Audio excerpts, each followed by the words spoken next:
propaganda. We always associate humor with resistance and as a tool for resistance and as a tool for propaganda. Humor, excuse me, humor has been used as a tool to oppose those in power, as an irritation in the rationalized world, or humor is fundamentally opposed to every norm and order. But in any situation, in any political situation, humor as a propaganda always benefit those in power.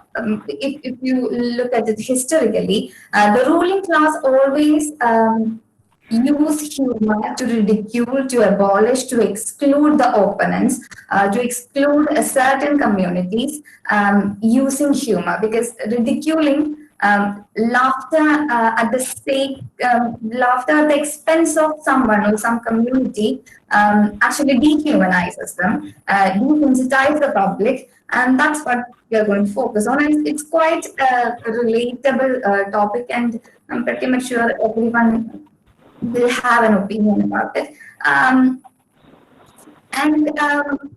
Internationally, there is this late night comedy shows, and these late night comedy shows usually what does is that there is this imperialist propaganda that you can see in a frequently in a constant manner. These late night comedy shows from Stephen Colbert to Trevor Noah, they mainstream the idea of war. How they make it something bound to happen. Laughing at the laughing about Iran, North Korea, China, Russia, or the Middle East. Apparently, for the Western media, the Middle East include every nation that has Muslim population, and these laughter at the expense of these nations, creating Islamophobic content. At one point of time, it feels like it is something bound to happen. It never questions the imperialist propaganda, never questions the war. It always makes it something business as usual. And the same can be seen in India as well when we are talking about the war with Pakistan or China recently. There is this constant ridiculing of Pakistan, constantly ridiculing China or any of the so-called rival country, is that it desensitizes, it strips off every human emotions we have towards that land, and that is something in a very systemic basis. That is something that's happening for a long period of time. And there was after some school shooting in the US, there was this guidebook for the neo-Nazis. It came out. It was a secret blog. It was a public blog, but a secret guidebook, and it talks about how to use humor, because if you are using very direct racial slurs, there will be backlash. If you are using it with humor, if there is this pinch of humor, or it can be justified. If it can be justified as a joke, then there won't be many backlash as you expect. People will take it as a joke, and that we see very historically when it comes to sexist jokes. There are rape jokes, racist jokes, casteist jokes, and all sort of jokes which they are not funny, but there are many. We have to endure the oppression, we have to endure the exploitation, and we have to laugh with them about our oppression or about our exploitation.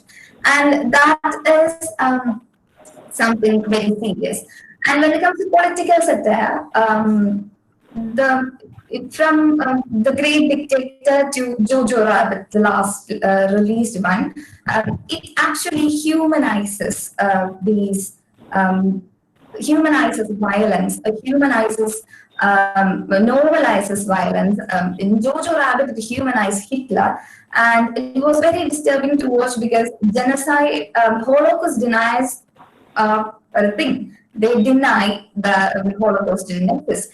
This film actually favors them. This film actually benefited them, created an environment where they can joke about it. And it just tells you that we have reached a point where we can actually joke about lynching, genocide, Holocaust, the same thing with caste system in India. Because earlier there were, now when it comes to caste system or with Holocaust deniers, what happens is that after that uh, immediate memory fades, then weaker and weaker responses come. After a point, people won't understand what is fiction and what is real. Facts will be faded, and you can see that in overpopulation, jokes about overpopulation, because overpopulation is a myth. Scarcity of resources is kind of a myth. What happens is that overexploitation of resources and overexploitation of people. What we have an issue with is not overpopulation, but overpopulation of section of people. And that now it reached a point where I never noticed that as a child, but then later in the last couple of years, it's like these jokes are completely repeating. It's the same content, it's the same language. Now it feels like if you are asked what are the issues India is facing right now, the first answer would be overpopulation for some, and it actually legitimized that joke, and it is presenting itself as a fact. And the same thing when you're talking about caste system as well. It's actually quite disturbing because if you Google caste system jokes, there's nothing funny about it. But if you Google caste system jokes, there aren't any jokes that actually criticize caste system. All the jokes are criticizing or ridiculing reservation system. The same way Holocaust is denied, because it's easy to deny it happened than to actually criticize it and moving on with that. And it is also important that how progressive movements, feminism, the working class movements, trade union movements, student politics, all these movements are ridiculed, and those who benefits from these movements actually are forced to stay away from that movement because of this. If you're looking at feminist movements, it is always easy it is always is easy to criticize it with humor, because as I said before, the backlash will not be that severe. That's why we see many of the early Malayalam movies use this method to ridicule feminists. And the narrative is already established, and the loop is set, and we are running in that loop, defending something that is not there in the first place. And even today, in the last couple of days, there was this video of ഒരു Instagram influencer, and that was a guidebook for feminists. And there isn't, in that video, there is this voice of a female feminist. We don't see her. We have no idea who that is, but we get that picture, with that we get that image of an English-speaking elite, upper middle class woman who has no sense of ground reality, who completely disregards others' emotions, who has no job other than to interfere in someone else's lives. In the same manner, that narrative, that image is there for a long time, and the Malayalam movies over a time did play a very huge part in establishing it. And when you look at the anti-working class propaganda of the in humor, the most of the Srinivasan films are doing that very well. Even if it is Sandesham or Varavelpu, all those films. And I'm not going into that detail because everyone knows about it. The anti-working class movements, anti-working class propaganda in films with humor, what happened is that in Varavelpu, I think പറയുന്നതാണ് തൊഴിലാളിയെയും മുതലാളിയെയും തമ്മിൽ അടുപ്പിച്ചുകൊണ്ട് മുന്നോട്ട് പോകുന്ന ആളാണ് trade union നേതാക്കൾ അല്ലെങ്കിൽ രാഷ്ട്രീയക്കാരെന്നുള്ളത്. It actually gave this image to politics that politics is bad, trade union movements are bad, hartals and protests and all sorts of protests apparently are not necessary.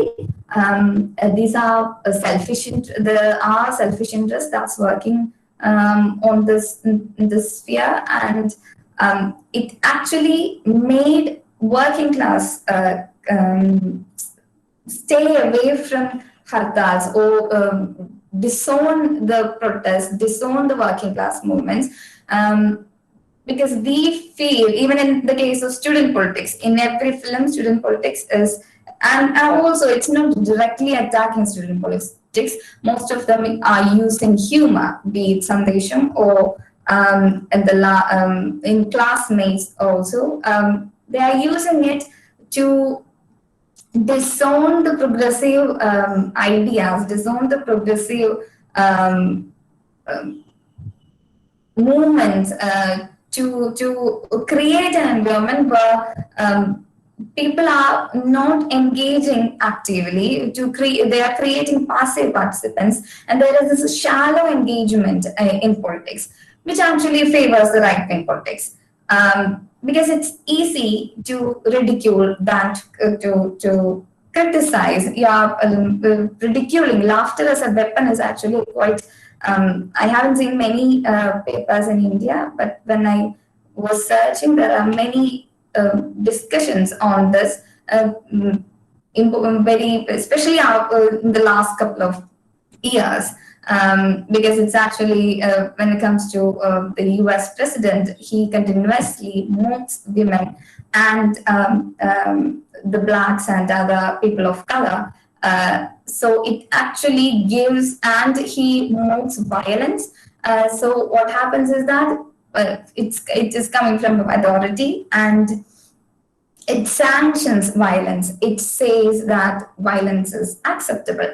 And the same can be seen in India, where it reduces the gravity of criticism to nothing other than a joke.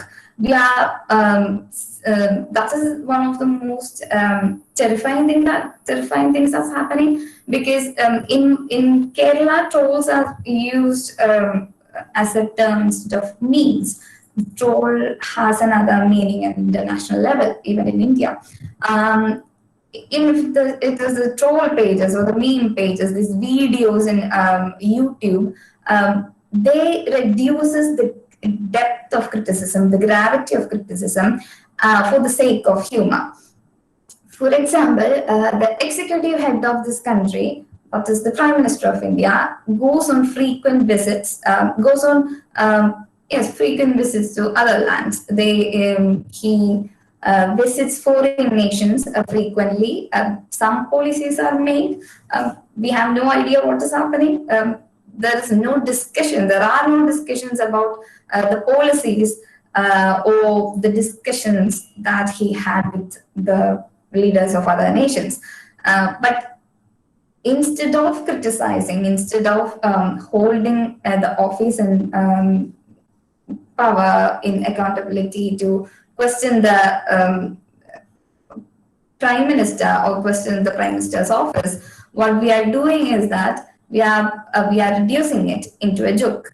That this person, it's an individual apparently, the whole power and everything related to that political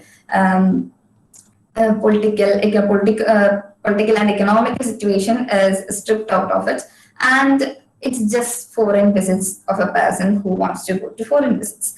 And the same thing can be seen when the ruling party's members of cabinet ministers and major leaders, state leaders, make anti-science, pseudo-science comments. What we are reducing it, but we are not understanding that that's actually creating an environment that is completely against science, and it is actually affecting them right now. We can see that very clearly in a pandemic situation, and this anti-science, anti-women comments made by these leaders, even the Prime Minister of India, is actually taking it. Many of his followers are taking it as facts, not as jokes. That's another part of jokes, that it is only a joke if the other person understands it's a joke. That same thing when it comes to when Prime Minister of India once said, climate doesn't change, people change. In a situation where we are witnessing one of the greatest catastrophe, the executive head, the most powerful position in this country, that office is telling that climate doesn't change. Again, we didn't criticize, but we reduced it into a tamasha ennullathinappurathekku there are no severe criticism, and that is affecting. It's only a factor. There are many factors involved in it, but it actually affects setting narratives and establishing ideologies, and they are successful in it. And the same when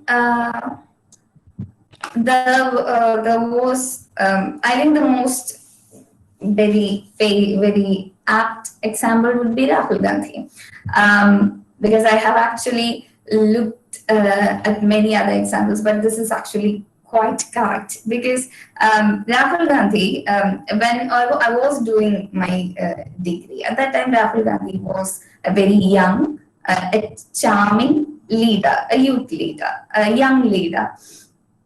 That's before 2014. And what happened was that this narrative of this image of Rahul Gandhi being a very charming, promising young leader reduced to a joke after they set the narrative, or after they start calling him Papu.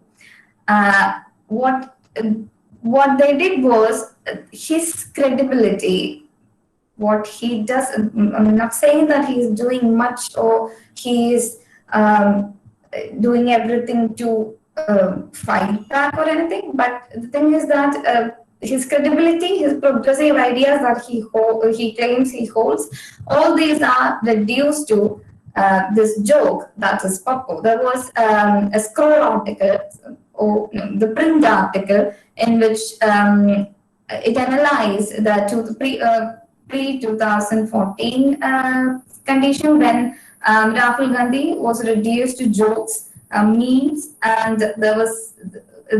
I have seen many, and it is hard to escape memes even if you don't use social media. And Modi was established as a powerful, masculine, tough alpha male, and Rahul Gandhi was Papu. So the narrative is established, and it's still going on. And whatever he does, he can't get out of that narrative.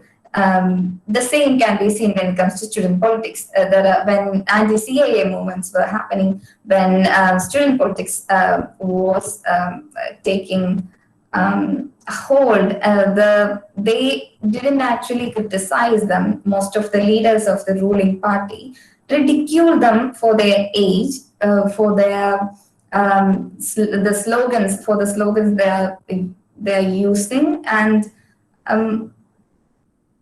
in all these conditions, we can't actually attack or counter-attack, laugh, jokes, because they can get away with saying that is just a joke.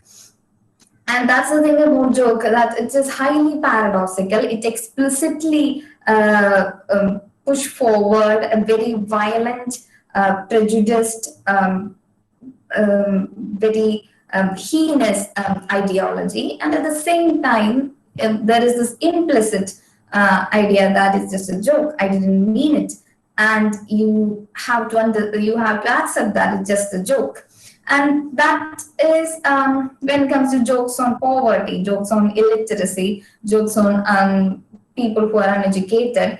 And that we saw after the 2009, after the Delhi elections, when it was the why AAP won was it won because of the educated people, and the joke was made. There were many jokes on illiteracy and illiterate people and uneducated people in a country like India, where education is luxury, and that has nothing to do with the political scenario that we are in. The joke is always on the already oppressed people. And we can see that continuously whenever there is a dialogue there is a conflict between the southern and the northern part of India in social media, that the southern part of India always counter the arguments focusing on illiteracy. The southern social media always mock illiteracy, lack of basic amenities, and that is not something to be joked about. But this argument is a very powerful argument, because you can't actually defend it, and that question should not be asked to the people who are suffering, but to the power. But it's always easy to crack punch down jokes rather than punched up, because there is this fear. And most of the time people get away with saying that memes are just jokes are meant to be funny, you are just overreacting. The thing is that when it comes to films, it used to be very hard. They were used to be hard to make, produce, recreate, and all. But when it comes to in the age of memes, these memes can be made anywhere by anyone. It is not a pastime, it is a form of communication. It is widely shared, they are recreated, reproduced, they are used as a communication. There are many times we communicate through memes. The whole concept is reduced to 2 or 3 words or just some symbols, and you can pass it on. And through repetition is the key here, that most repugnant views can be normalized using repetition. These narratives are built, spread, they are established, they are recreated, and we always do that. I think most of the people are not really aware of this condition, because it is actually, there was a study in which they studied about sexist memes, sexist jokes, that sexist men or the patriarchal misogynist men use this sexist joke as an expression, because otherwise they will be criticized severely. So it also acts as there is a social function of alienation or assimilation. If you're cracking a joke and somebody is not laughing, that person is immediately out of that group, not physically, not literally, but out of that group. That we can understand that in a very simple term when we are with our friends, and there will be that one person who is continuously ridiculed, and after a point we lose the will to fight back. We accept it as true, and if this person makes one mistake, then this narrative is established and this person cannot get out of that narrative. And the same thing can be seen in the case of communities, where these communities, there are constant, frequently trolled, majorly when it comes to India, the Dalit, Muslim, and the progressive community in general, the socialist communist movements, trade union movements, farmers even, they are severely ridiculed. And every time we see these kinds of memes, these jokes, we have to understand that we have reached that point where it is accepted. They know that it is going to be well received, and there won't be any. It will be registered, and it increasingly the ecosystem, the internet, the ecosystem, the web ecosystem, it slowly but surely are radicalizing, not in the positive sense, are normalizing violence. It normalizes hatred. And when you're looking at in the Kerala politics, in the Kerala current political scenario, Indian political scenario, in the very beginning, before 2014, the image of many of the leaders currently on power was not the same. There were, for example, Yogi Adityanath. Yogi Adityanath was the. I remember someone saying that they actually changed they actually fear this person, though they are not living in that country, but that terrifying feeling that we all get because of the riot accusations were there, many criminal cases, the ability to openly propagate hatred and violence.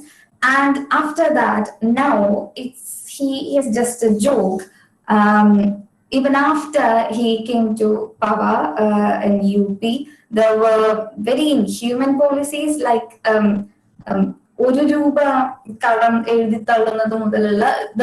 last labor policies, changes in labor policies, without actually criticizing them, without criticizing Yogi or the ministry. It's not just about one person. The ministry and the policies and the ideologies, these are reduced to jokes. I remember, and I'm sure many of you have seen it, there were many memes made on changing the names of cities, him calling different people and they changing their name. And these memes were widely spread. They were very popular, and they are still used, I guess.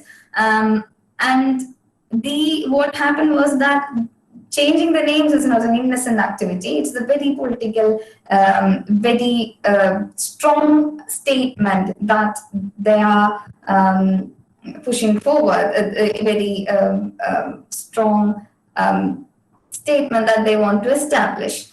But without questioning that, we are actually making it as a joke, and that is not really helping anyone. The same thing can be seen after the outbreak of pandemic, after China announced this diagnosis and they locked down Wuhan.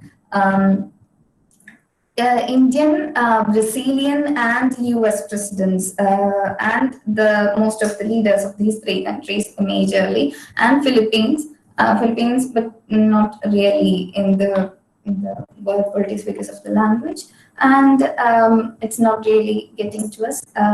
And what happens was that they ridiculed China and the whole health emergency situation. All these three countries, only after 3 months, they decided to declare it as health emergency. And after declaring it as a health emergency, in India, there were gender curfews, and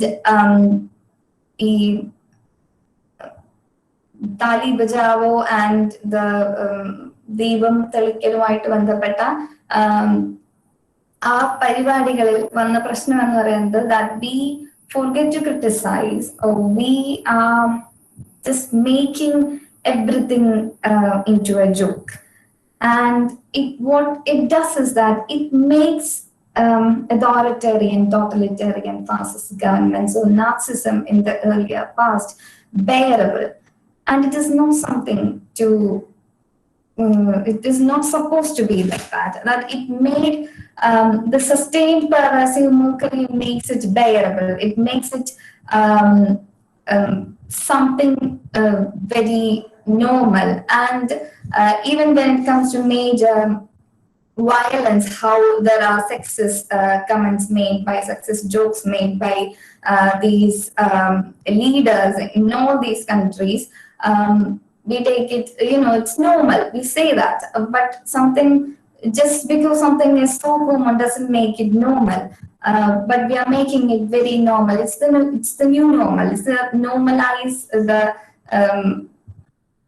Sexism is normalized, racism is normalized, casteism, and caste system is not criticized, but reservation is.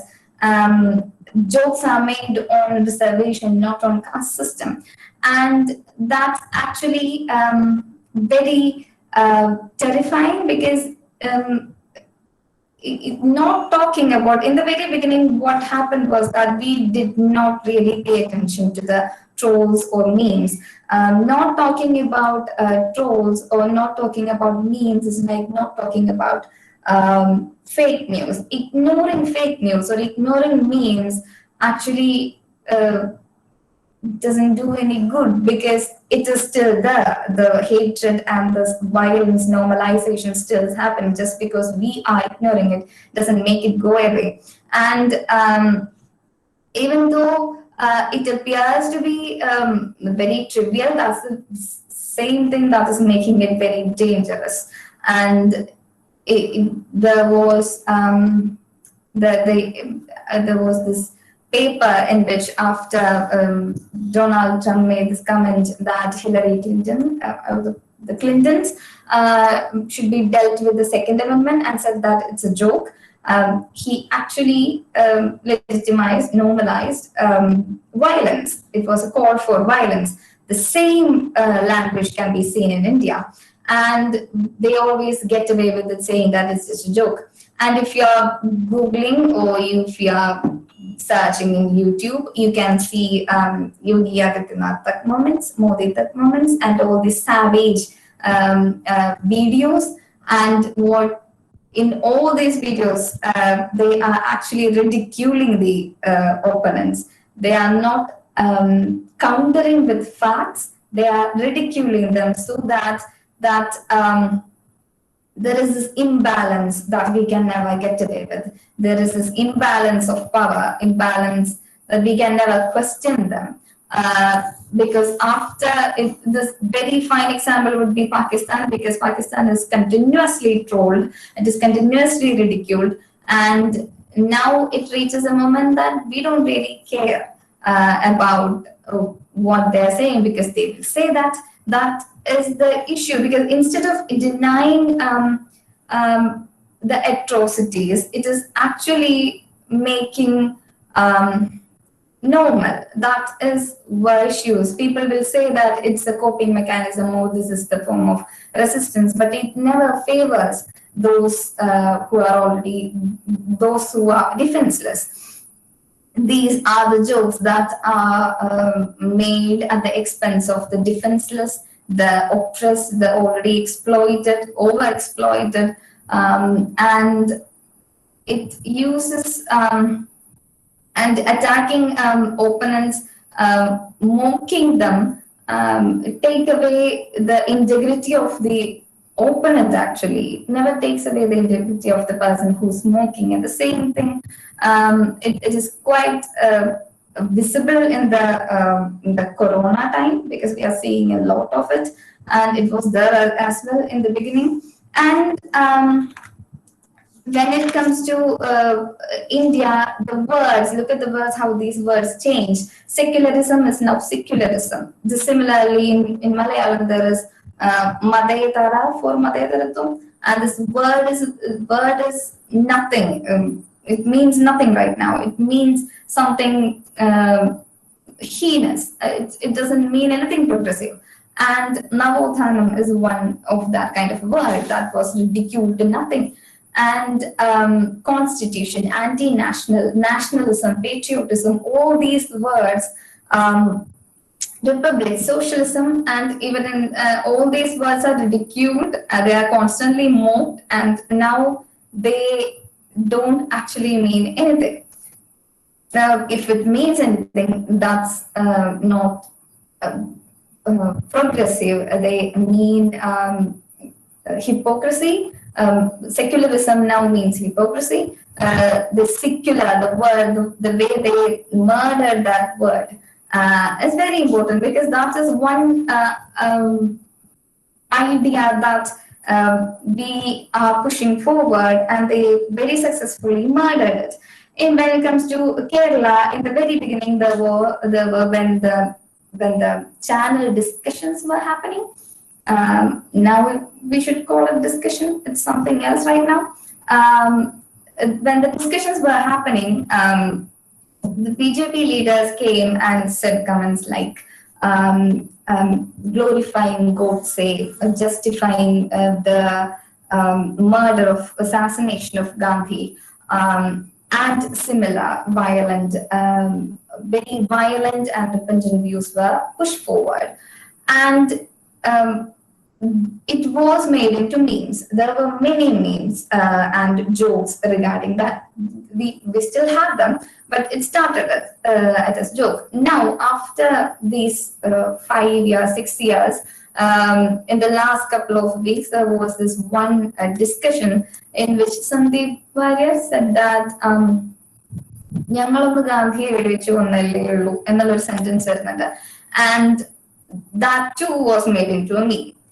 The point is, we have reached, it's like testing, that testing how now they know that it is actually accepted. Now they know that it will not be criticized. It will just be a meme. No, it's always good to be a meme material than to be portrayed as a cruel person. So it actually reduces these political discourses into nothing, because constantly the public is being exposed to these violent jokes, violent normalization of violence, and after a point it becomes normal, and we have weaker responses to it. In the Nazi Germany, there were resistance memes and the propaganda memes, and there were these plain jokes. We too have them. And the spur jokes. These plain jokes made it bearable. It made an environment where it looked like it can be, it's business as usual. There is nothing wrong in here, and the same can be seen in every country right now, because it's happened. The neo-Nazis ridiculed, not severely criticized. The reaction to the world leaders making violent, anti-human, anti-working class, anti-women comments are memes. There are no severe criticism. And this shallow engagement actually benefits those who are propagating these ideas, because it gives, it reduces the depth of required criticism, and it destroys criticism, and you can get away with it. Everything now, there was a video of Lalu Prasad Yadav mocking Modi, and there are videos of Modi mocking Rahul Gandhi. And if you look at the views or how it is shared, how much it is shared, these videos talk the most than those videos that criticize or put forward very valid, credible, factual arguments. And it assimilates hate, it assimilates, it alienates some, and it assimilates this idea that you can get away with it, and you can normalize all these dangerous ideas. And there are many sexes, there are wives jokes, jokes ridiculing the women at home, and they work all day, they are paid nothing. You work because she works. You earn because she works, and there are these only the rare times when she complains, when this woman complains, that is made into a joke and it's presented or celebrated in family functions. And that is the best example for this, because you actively participate in oppressing someone, and you expect them to laugh on their oppression, and if not, then the violent reaction comes from the oppressor's side. And this it shows that it is acceptable. Mostly sexist memes, we can say that, like any other memes, that after a point we feel like, I'm not going to comment on that. It's exhausting and I'm not comment on that. There are many times people just ignore it because it is tiring. And that comes to how memes and trolls humanizes people. In Jojo Rabbit, in the political satire that was called a political satire, in Jojo Rabbit, Hitler was humanized. And if you look at the real life example, real life example, the trolls and memes in Kerala favored no one as it did Kumaran Rajashekharan, to normalize him, humanize him, and even Modi and Amit Shah, because it actually, these memes, negative publicity is publicity. It normalizes all these actions even today, and it shows that these people are not that bad. Similarly, there are many videos of it, and we can still see them in there. And the thing about the most dangerous part would be, for me, I believe that would be sarcasm, not satire, because sarcasm is very dangerous for the fact that as long as the other person doesn't understand this is sarcasm, that's fact. Because we have seen many times sarcasm shared like factual arguments, and humor. The thing about humor is that in a racist audience, if you're cracking a racist joke, that's not a joke, that's a fact. Similarly, in an anti-reservation audience, an audience who believes in anti-reservation, if you're saying a joke on reservation and caste system, that's just facts. They relate to it as a joke, and I guess that's how you desensitize people, because continuously you are saying something, and this continuous exposure makes weaker and weaker. This continuous exposure to violence and hatred, normalization of both, creates weaker and weaker response, and after that immediate memory fades, then it becomes facts. And there are many jokes that are started as jokes, but now are shared as facts, because there is nothing to counter, because we believe that that is the truth. And the social function of humor, mostly we forget the social function of humor. We forget that humor joke is just a joke, but it isn't just a joke. And like any other art, it too has social roles. It too conveys certain messages. And in a guidebook to neo-Nazis, it said very clearly that the indoctrinated should not know that we are not joking. It should be like it's just a joke, and that's how you can sum up it. That it's after a point. Even I'm pretty much sure we all have heard sexist joke as kids, and after a point it feels real and factual, because there are arguments used in anti-feminist discussions that are started as jokes, and that again sum up with, and we can move on to discussions, I guess. That would be the best thing, because This is a topic that everyone can relate to and everyone has an opinion on. And yes.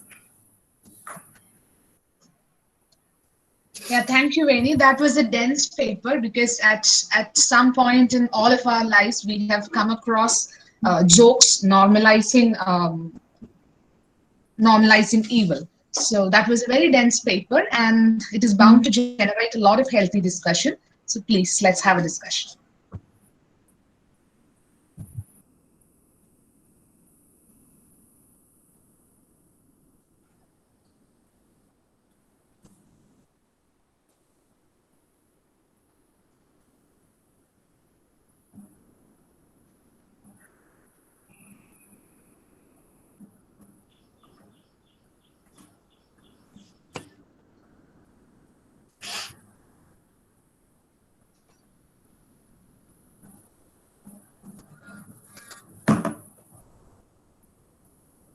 Yes. Questions, suggestions, comments?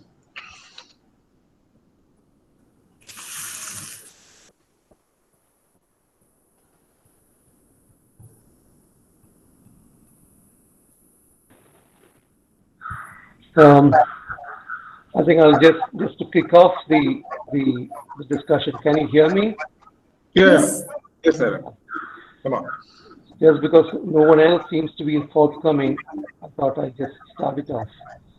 Good work, Veni. I have one point to make.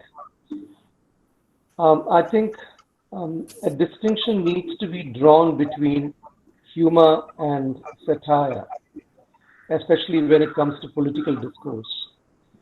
Because, primarily speaking, what you were referring to a great extent, I believe, was to do with satirical depiction, satirical characterizations, or the way in which there is a huge world of difference when it comes to it's like laughing with and laughing at that kind of a difference. So probably that should be brought in because what I'm trying to say is like the cartoons of R.K. Lakshman, for instance, some time back, and the kind of discourse, the political discourse that you are actually mentioning here that is connected with the right wing, there is a huge difference between the two. So probably that needs to be brought in. And secondly, another problem with this satire is the question of if you look at cartoons or if you look at journalistic political satire in earlier times, what you find is, in a certain way, an attempt to actually uh, present truth in a certain manner of speaking. But most often, as you have rightly pointed out, a lot of this has to do with non-truth or the normalization of an untruth, so to speak. When you mentioned about, Rahul Gandhi being depicted, Pappu, etc. I remember just a memory. I remember this particular episode in British history when Margaret Thatcher was the Prime Minister, and Arthur Scargill was the trade union leader, and Thatcher was in the process of privatizing the coal industry as well as the railways, as well as the medical service. Arthur Scargill objected to that, coming up with nearly 20 major objections. And throughout the nation, Mrs. Thatcher walked around calling him an idiot, a dunce, a fool, etc. And after a couple of years, Arthur Scargill became the national fool. But whatever he said turned out to be completely true in the next 10 to 15 years. So where repeated, continuous repeated propagation of the same untruth, the Goebbelsian thing, where the same untruth is presented again and again and again in order to assert it, becomes normalized.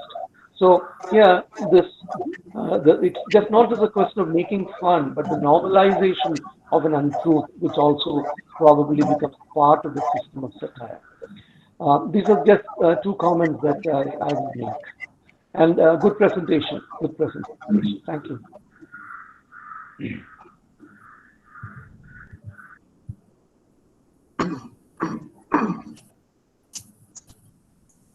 Uh,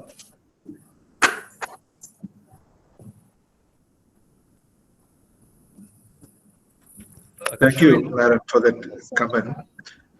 Very leading remark, because I remember during the early 18th, late 17th and early 18th century, in British literature, a distinction was made between satire and lampoon. Lampoon being a personal attack, and satire being a general kind of thing. Okay, criticizing modes, issues, policies, etc. Now, here, in the case of humor, I think satire is sometimes very effective. I remember that cartoon which came out during the emergency, just at the beginning. Uh, the president, I think it was Fakhruddin Ali Ahmad. Fakhruddin Ali Ahmad was putting his hand out of the bathroom. He's in his bathtub and asking somebody outside, "Is there anything more I have to sign?" That was when all the public, all the proclamations made by Indira Gandhi was signed without any kind of deliberation. So this cartoon, very incisive kind of cartoon. Many such cartoons appeared a little later. I also remember O.V. Vijayan's cartoons. So there is merit in saying that humor in some way normalizes untruth, making it bearable, as Krishnaveny rightly pointed. I think she used the word bearable. Something bad is becomes bearable when it is turned into a joke. Yes, definitely. But it can also be made unbearable. Look at this cartoon by, I think, Abu on the emergency. So I think it works both ways. And it's, I think, very good to point it out, because Malayali culture today thrives on this kind of humor. Okay, anything is turned into humor. You have hundreds of trolls coming on WhatsApp, Facebook. Okay, and you get to live with it. So living with untruth, living with a draconian dispensation is something that humor enables people to do. There's no doubt about that. So thank you, Krishnaveny, for this very focused presentation. Thank you, sir. I just want to point out something. In what Sir said right now, that the society might die with social media. No. Yes. The Malayali social media society thrives on the kind of environment right now. But that's the same worry will have in future, because the triviality of this jokes that make them dangerous. Because as I said in the very beginning, satire can be used as a tool of resistance. But if you are looking at it in a very, if you're looking at a depth, it actually favors the propaganda of the ruling class than the exploited and or the resistance movements, because the environment is that imbalanced. That's why I pointed out that, because there are many cartoons. I thought about that while I was preparing for this. There are many cartoons that actually questions that rightly sums up the whole thing. You don't have to read alone. You just have to look at that cartoon and you get the idea. But at the same time, it makes the public passive in participating in politics. Especially when it comes to Kerala politics, I just read a question in the comment section that actually goes with this, so I would like to answer that as well. The satirical programs and channels. I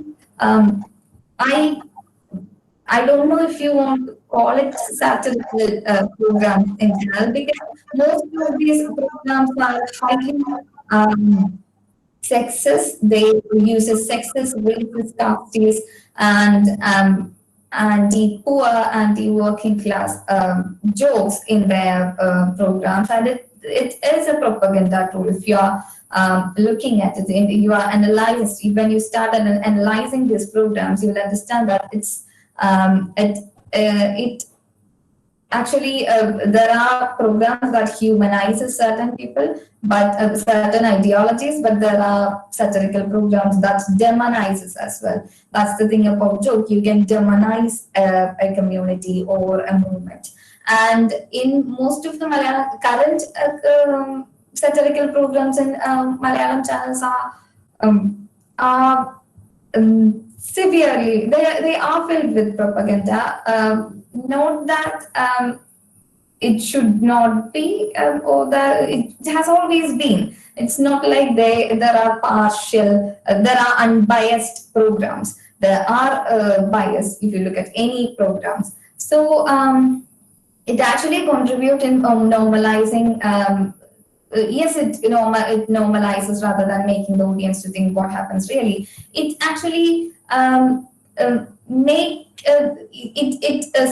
even if you look at the arguments that is pushing forward, because these the totalitarian governments or certain policies, they are not really acceptable in the society. There are many who will not have any problem with it, will ally with these forces, but these they won't say it openly. So these using humor, or I don't think they are satirical. These using humor makes it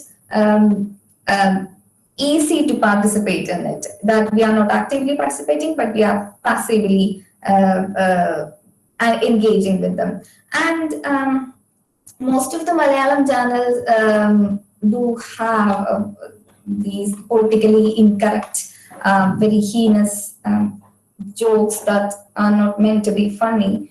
And it is making the audience, or it is making narratives, it is setting, establishing points, worldviews that should be questioned in the very first place. That's what I get from these programs majorly. Krishnaveny, Yes, sir. I just liked your presentation and the topic, especially when you talked about humor, means at the expense of secularists. For example, in many right-wing, circles, they use the word secularists, SICKULARISTS, to mean secularists. Means they are a band of sick people. That's the impression that's conveyed. But what I think is, Naran sir and Shri sir also mentioned about the different kinds of humor. But I think the line is sometimes very thin. Just as you say, there's a thin line that separates a genius from a madman. Many geniuses are madmen and many madmen were geniuses. Similarly, I think it's a double-edged weapon. It hurts. And also, many a time it's not only a weapon in the hands of the oppressor, but also it's a weapon in the hands of the oppressed.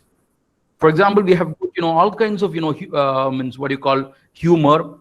For example, oppressors often use it. I remember one instance where I was reading, means President Trump was talking with Modi, and Modi was in the US, and Modi said, "Oh, your country is so fabulous. It has made fantastic, progress in all the diverse fields, especially in software and all." And immediately Trump said, "It's all because we appoint only deserving Indians, and there is no reservation."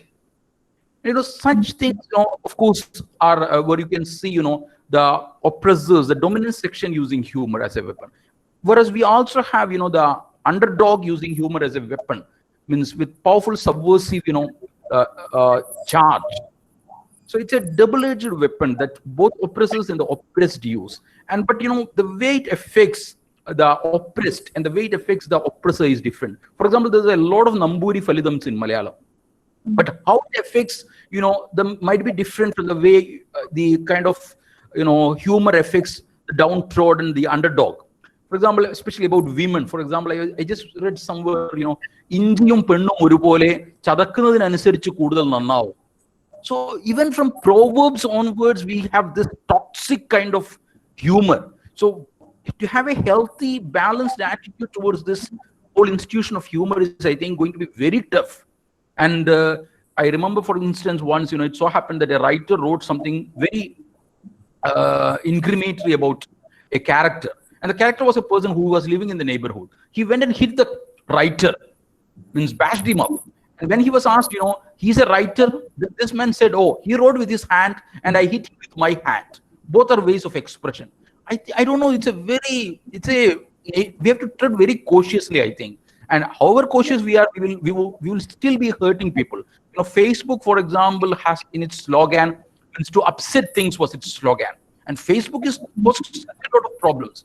And John Oliver, the great humorist, said that it will be unfair comparing Facebook to toilets, because toilets are not designed to retain shit, whereas Facebook is designed to retain shit. So I don't know the way what kind of an attitude we should have to this humor as an institution, as a burgeoning industry. I'm really nonplussed. So your own take on that, since you're working on that. Yes.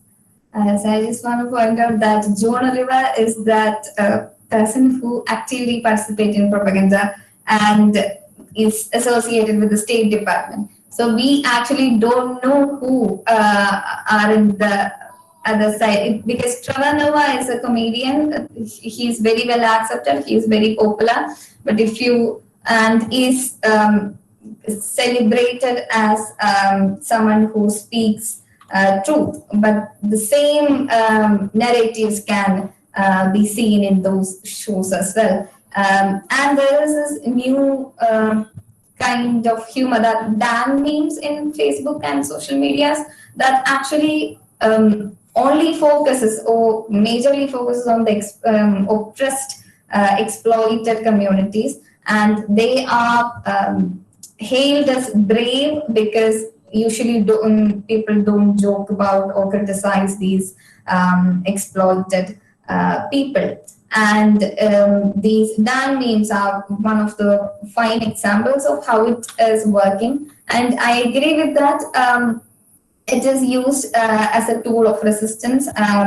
But even then, I would say it is highly imbalanced, because I realized that later, because in Facebook, we always think that because of our circle and the algorithm, how it works, we think that these are the major opinion makers and these are the major opinions. But once you step out that bubble and you see that the ruling class ideas are very widely shared, and that is occupying major social media platforms. Even if you look at YouTube is actually quite fine example if you are looking at how it is being used. Yeah. Thank you, Krishna. Hi. Yeah, I just wanted to add, because you were talking about YouTube. See, I feel, at least personally, that there is a counter movement which has come out in a very small, like YouTube, there is that Get Roast with Gayatri. Today, of course, they're making fun, but to an extent, they're discussing social issues, and people are listening. Okay, there's Instagram also, there are short, I think females, okay. Instagram, there is Mrinalini. She starts with Jadi Madam, unavailable item Mrinalini.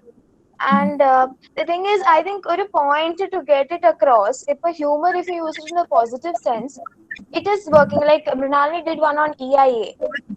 It's not only on Alkarit role and if for women, if Gayatri in the 2 years back when Parvati made a comment on Kasaba. Okay, so it was a very straightforward comment. People had lots of issues. Over here, Gayatri used humor to mock an actor who told her you should do cookery shows. Okay, and people, our turnaround on, I think for females particularly, because you get told on a higher level, many are resorting to humor to get points across. And in a positive way also. If political commentators are stand-up comedians mostly, yeah, as you said, our already touchy are like Kunal Kamra and all. Kunal Kamra is very open about it, but they are making points, and it is a counter to the main right-wing propaganda that is coming, and it is getting across to people because people are supporting it also. So, what do you feel about that?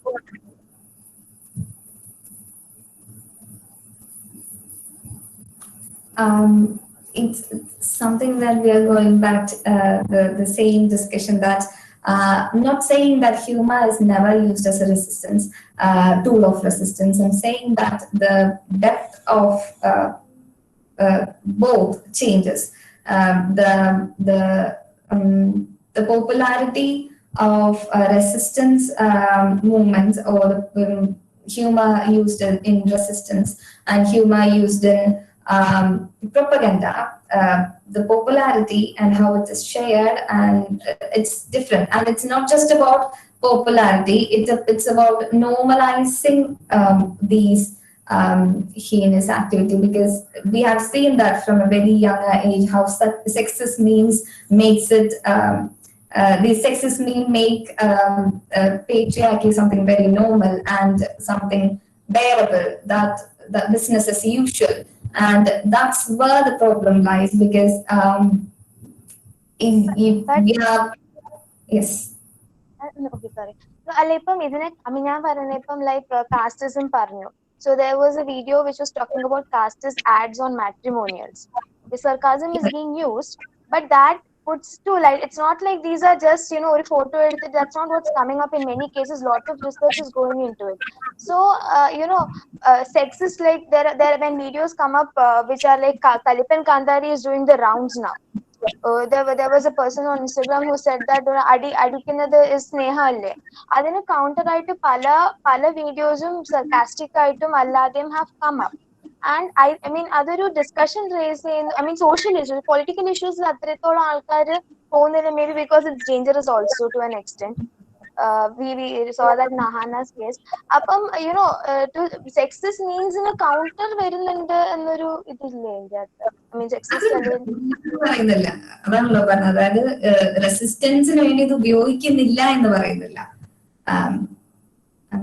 ഇല്ല. അപ്പം humour അല്ലാതെ എന്താണ് solution? I mean like because we are talking about the negatives, what do you think is possible? Humour solution അല്ല, humour ഉപയോഗിക്കരുത് എന്നുള്ളതല്ല വിഷയം. Humour എങ്ങനെയാണ് ഇങ്ങനെ ഒരു പ്രൊപ്പഗൻഡയ്ക്ക് വേണ്ടി വർക്ക് ചെയ്യുന്നു എന്നുള്ളതാണ്. ഇപ്പൊ നമ്മളൊരു കാര്യത്തിനെ ക്രിട്ടിസൈസ് ചെയ്യുന്നു എന്നുള്ളതിന്റെ അർത്ഥം ഇപ്പൊ ഹ്യൂമർ ഉപയോഗിക്കരുത്, പൊളിറ്റിക്കൽ സെറ്റർ ഉപയോഗിക്കരുത് എന്നുള്ളതല്ല. ഇപ്പൊ ഏറ്റവും ഐ തിങ്ക് വെരി സിമ്പിൾ ആയിട്ട് പറയാൻ പറ്റാവുന്ന ഒന്നെന്ന് പറയുന്നത്, ജോജോ റാബിറ്റ് എന്നുള്ള സിനിമ ഒരു എല്ലാവരും കണ്ടിട്ടുണ്ടാവാൻ സാധ്യതകളാണ്. ജോജോ റാബിറ്റ് എന്ന സിനിമ വളരെ ഓപ്പൺലി ഹിറ്റ്ലറെ ഹ്യൂമനൈസ് ചെയ്തിട്ടുള്ള ഒരു സിനിമയാണ്. അതില് കൊണ്ടുവന്നിട്ടുള്ള പ്രൊപ്പഗൻഡകളുണ്ട്. അതായത് ഇന്നത്തെ ഒരു സമയത്ത് നിയോനാസി അപ്രൈസിംഗ് ഉണ്ടാവുന്ന ഒരു സമയത്ത് ദാറ്റ് ഫേവേഴ്സ് നിയോനാസി. അവിടെ അത് എന്ന് പറയുന്നത്, അല്ലെങ്കിൽ ഈ പറയുന്ന പോലെ പ്രതി എലിസബത്ത് ആണെങ്കിലും പ്രതി എലിസബത്ത് അങ്ങനെ ഉള്ള ബാക്കി ഉള്ള ഒരു കൗണ്ടർ ആയിട്ടുള്ള റെസിസ്റ്റൻസ്, കൗണ്ടർ ആയിട്ടുള്ള ഒരു ആർഗ്യുമെന്റും നറേറ്റീവും സെറ്റ് ചെയ്യുന്നവരുണ്ടെങ്കിൽ തന്നെ ഇത് ഒരു പ്ലാറ്റ്ഫോം, അത് ചെയ്യരുത് എന്നല്ല പറയുന്നത്, പക്ഷെ അത് ഫേവർ ചെയ്യുന്ന, അതെങ്ങനെയാണ് പൊളിറ്റിക്കൽ ഡിസ്കോഴ്സസിനെ ഡീപൊളിറ്റിസൈസ് ചെയ്യുന്നത്, അതെങ്ങനെയാണ് ഡീസെൻസിറ്റൈസ് ചെയ്യുന്നത് എന്നതിനെ പറ്റിയിട്ടാണ് ഫോക്കസ് ചെയ്തിട്ടുള്ളത്. കാരണം ഏത് പ്രോഗ്രസീവ് മൂവ്മെന്റ് എടുത്തത്, ഫെമിനിസ്റ്റ് മൂവ്മെന്റ് അതിന് ഏറ്റവും വലിയ എക്സാമ്പിൾ ആണ്. കാരണം ഫെമിനിസ്റ്റ് മൂവ്മെന്റിനെ ഈ പറയുന്ന ഹ്യൂമർ ഉപയോഗിച്ചിട്ട് ട്രാപ്പ് ചെയ്യാൻ പറ്റി, ഒരു ലോക്ക് ചെയ്യാൻ പറ്റിയിട്ടുണ്ട് എന്നുള്ളതാണ്. അതിങ്ങനെ ലോക്ക്ഡ് ആയിട്ട് ഒരു ലൂപ്പിലാണ് ഇപ്പൊ നിൽക്കുന്നത്. We are repeating the same arguments. And അതില് വേറെയും കുറെ അധികം ഫാക്ടേഴ്സ് വരുന്നുണ്ട്. ബട്ട് ഹ്യൂമർ എന്നുള്ളത് അതിനുവേണ്ടി ഉപയോഗിക്കാൻ സാധിക്കുന്നു. എങ്ങനെ മലയാളം സിനിമയാണെങ്കിലും ഇപ്പോ നടക്കുന്ന പൊളിറ്റിക്കൽ സെറ്റയർ എന്ന് പറയുന്നത് നടക്കുന്ന പരിപാടികളാണെങ്കിലും കോമഡി പ്രോഗ്രാംസ് ആണെങ്കിലും എന്തെടുത്ത് നോക്കുകയാണെങ്കിലും ഇതിങ്ങനെ റിപ്പീറ്റഡ്ലി അത് ഉപയോഗിക്കുന്നുണ്ട്. അതിൽ ഏറ്റവും എന്താ പറയാ വളരെ നല്ല എക്സാമ്പിൾ എന്ന് പറയുന്നത് ഈ പറയുന്ന ഡെയിലി സ്റ്റോമേഴ്സ് ഗൈഡ് എന്ന് പറഞ്ഞിട്ടൊരു ഗൈഡ് ഉണ്ട്. It's a neo-Nazi platform. Neo-Nazi പ്ലാറ്റ്ഫോമില് how to use humour as a propaganda എന്നുള്ളതിനെ പറ്റിയിട്ട് അവര് പറയുന്നുണ്ട്, അവരുടെ ഫോളോവേഴ്സിന് വേണ്ടിയിട്ടാണ്. It was leaked. ആൻഡ് അതിൽ പറയുന്നത് ഇതിനെ പറ്റിയിട്ട് അറിയാത്ത ആളുകളെ സംബന്ധിച്ചോളം ഇത് കാണുമ്പോൾ ഇത് ജോക്കായിട്ട് തോന്നുക മാത്രമേ ചെയ്യാൻ പാടുള്ളൂ. വളരെ ഓപ്പൺ ആയിട്ടുള്ള റേസിസ്റ്റ് ആയിട്ടുള്ള സ്ലേഴ്സ് ഉപയോഗിക്കാൻ പാടില്ല എന്നൊക്കെ പറഞ്ഞിട്ടുള്ള ഒരു ഗൈഡ് ഉണ്ട്. അത് ഏത് രാജ്യം എടുത്ത് നോക്കുകയാണെങ്കിലും റിലേറ്റബിൾ ആണ്. it's not that humor is not used as a resistance. പക്ഷെ അതല്ലാതെ ഉപയോഗിക്കുന്നതിനെ പറ്റി പലപ്പോഴും നമ്മൾ പാസീവ്ലി അതിൽ പാർട്ടിസിപ്പേറ്റ് ചെയ്യുന്നു എന്നുള്ളതാണ്. അതായത് ഇപ്പോഴത്തെ പൊളിറ്റിക്കൽ സിനാരിയോയില് ട്രോളുകൾ ഉപയോഗിച്ചുകൊണ്ട്, മീം ഉപയോഗിച്ചുകൊണ്ട് ഏറ്റവും സീരിയസ് ഡിസ്കഷനെ തന്നെ റെഡ്യൂസ് ചെയ്യുന്നുണ്ട്. എന്നാ ഒരു ഇപ്പൊ നമ്മള് ഒരു പോളിസി വരുന്ന സമയത്ത് അതിനെ എംഫിൽ സ്ക്രാപ്പ് ചെയ്ത സമയത്ത് JNU സ്റ്റുഡൻസിനെതിരെയായിട്ട് നിരവധി മീംസ് ആൻഡ് ട്രോൾസ് വന്നിരുന്നു. കാരണം അവിടെ എംഫിൽ എന്ന് പറയുന്നത് നമ്പർ ഓഫ് സ്റ്റുഡൻസ് കൂടുതലാണ് അവിടെ, ആൻഡ് JNU ഇസ് ടാർഗറ്റ്. അപ്പം അത് വരുന്നത് ഇത്തരത്തിലാണ്. അല്ലെങ്കിൽ സ്റ്റുഡന്റ് പൊളിറ്റിക്സിൽ JNU ഒരു എക്സാമ്പിൾ ആയി വരുന്ന സമയത്ത് എപ്പോഴും ഉപയോഗിക്കുന്നതാണ് ഏജ്, ഇത്രയും ഏജ്ഡ് ആയ ആളുകൾ എന്തിനാണ് അവിടെ പഠിക്കുന്നത് എന്ന് പറഞ്ഞിട്ടാണ് കളിയാക്കലുകൾ തുടങ്ങുന്നത്. അപ്പൊ ഇത് ഫേവർ ചെയ്യുന്നത് ഒരു വലിയ ആരെയാണ് എന്നുള്ളത് നോക്കുക എന്നുള്ളതാണ്. നമ്മൾ അതിൽ പെട്ടുപോകുന്നുണ്ട് എന്നുള്ളതാണ് പലപ്പോഴും. ഒരു ഷാലോ എൻഗേജ്മെന്റിലേക്ക് പലപ്പോഴും എത്തുന്നുണ്ട്. അതുകൊണ്ടാണ് പലപ്പോഴും സെക്സിസ്റ്റ് ജോക്കുകൾ പറയുമ്പോൾ നോട്ട് എവറി വിമൻ റിയാക്ട്. നമുക്ക് അറിയാം ശരിയല്ല എന്നുള്ളത്, പക്ഷെ അത് റിയാക്ട് ചെയ്യുന്നില്ല, കാരണം നമ്മൾ കണ്ടിന്യൂസ്ലി എക്സ്പോസ്ഡ് ആവുകയാണ്. അപ്പൊ ഒരു പോയിന്റ് കഴിയുമ്പോൾ ഈവൻ നമുക്ക് റെസിസ്റ്റ് ചെയ്യാനുള്ള ഒരു പ്ലാറ്റ്ഫോം ഉണ്ടെങ്കിലും റെസിസ്റ്റ് ചെയ്യാത്ത ആളുകളുണ്ട്. Not that they believe in it. അതിനെയാണ് ഐ തിങ്ക് ഫോക്കസ് ചെയ്തത്. Not that you don't have to use humour as a resistance. ഒന്ന് ഇടപെട്ടോട്ടെ. അതായത് ഈ ഫെമിനിസത്തിനെതിരായിട്ട് ഹ്യൂമർ എങ്ങനെ ഉപയോഗിക്കുന്നു എന്നുള്ള ഒബ്സർവേഷൻ വളരെ പ്രധാനപ്പെട്ടാണ്. കാരണം അതേ നാണയത്തിൽ തിരിച്ചടിക്കാൻ ഫെമിനിസ്റ്റുകൾക്ക് കഴിയുന്നില്ല എന്നുള്ളത് ഇപ്പൊ കൃഷ്ണമണി പറഞ്ഞു. അത് അങ്ങനെയുള്ള തമാശകളിൽ മുഴുകി പോവുകയോ അല്ലെങ്കിൽ അതിലൊരു ചെറിയ certain kind of drowsiness, intellectual drowsiness which humor induces, that might be the reason. ഏതായാലും മീഡിയയിൽ നോക്കുമ്പോൾ കാണുന്ന പ്രധാനപ്പെട്ട ഒരു കാര്യം ഇത്തരം പിന്നെ വൃത്തികെട്ട തമാശകളെ അതേ നാണയത്തിൽ തിരിച്ചടിക്കാൻ ഫെമിനിസ്റ്റുകൾക്ക് കഴിയുന്നില്ല എന്നുള്ളതാണ്. അത് ശരിയാണെന്ന് ഞാൻ കരുതുന്നു. ഇത് മറ്റു തരത്തിലും പറയാം. ഫാഷിസത്തിന്റെ പലതരം ടൂൾസ് ഉപയോഗിച്ചിട്ട് ഇങ്ങനെ തമാശ പറഞ്ഞ ആൾക്കാരെ ഇരുത്താൻ ശ്രമിക്കുമ്പോൾ അതിന് തിരിച്ചടിക്കാൻ പറ്റാത്തവങ്ങനെ തന്നെയാണ്. പിന്നെ അതിന്റെ ഒരു ഘടകം കൂടി ഉണ്ടെന്ന് എനിക്ക് തോന്നുന്നു. ഇപ്പൊ നമ്മള് സ്വയം നമ്മൾ identify ourselves as feminists, radical, Marxist ഇതൊക്കെയാണ്. പക്ഷെ നമ്മുടെ ഉള്ളിൽ കിടക്കുന്നത് പഴയ ബോധമാണ്. ഇത് മാർക്സ് തന്നെ പലപ്പോഴും പറഞ്ഞിട്ടുണ്ട്. അപ്പൊ ഈ തമാശകൾ എനിക്ക് തോന്നുന്നത് ഉണർത്തിക്കൊണ്ടുവരുന്നത് ആ നമ്മൾ തന്നെ കൈകാര്യം ചെയ്തിട്ടില്ലാത്ത പഴയ ബോധത്തിനാണ്. Same thing which lies with us. അതും ഒരു കാരണമാവാം നമുക്ക് തിരിച്ചടിക്കാൻ പറ്റാത്തത്. അപ്പൊ ഹ്യൂമറിന് അങ്ങനെയും കൂടി ഒരു ഫംഗ്ഷൻ ഉണ്ട്.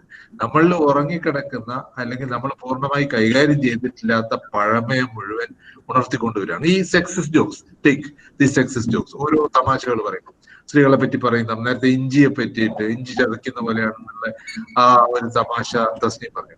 ഇതൊക്കെ നമ്മുടെ ഉള്ളിൽ തന്നെ കിടക്കുന്നതാണ്. ഈവൻ സ്ത്രീകളുടെ ഉള്ളിൽ ഇപ്പൊ ശബരിമല പ്രക്ഷോഭം ഏറ്റവും അധികം എക്സ്പോസ് ചെയ്തത് കേരളത്തിലെ സ്ത്രീകൾ തന്നെ കൃത്യമായിട്ട് അതിനെതിരെ നിലപാടെടുക്കാൻ പറ്റാത്ത നല്ലൊരു ഭാഗം സ്ത്രീകൾ നിലപാടെടുക്കാൻ പറ്റാത്തവരാണ് എന്നുള്ളതാണ് ആ പ്രക്ഷോഭം എക്സ്പോസ് ചെയ്തത്. അപ്പൊ ഹ്യൂമറിന് ഇങ്ങനെയൊരു റോളുണ്ട്. നമ്മളിൽ തന്നെ ഉള്ള ആ പഴമയെ നമ്മൾ തന്നെ കൈകാര്യം ചെയ്തിട്ടില്ലാത്ത അതിനെ പുറത്തേക്ക് കൊണ്ടുവരികയും പ്രതികരിക്കാൻ പറ്റാത്ത അവസ്ഥയിലേക്ക് നമ്മളെ വലിച്ചെറിയുകയും ചെയ്യുന്ന ഒരു ഫംഗ്ഷൻ ഉണ്ട്. I think this must be taken note of. Thank U.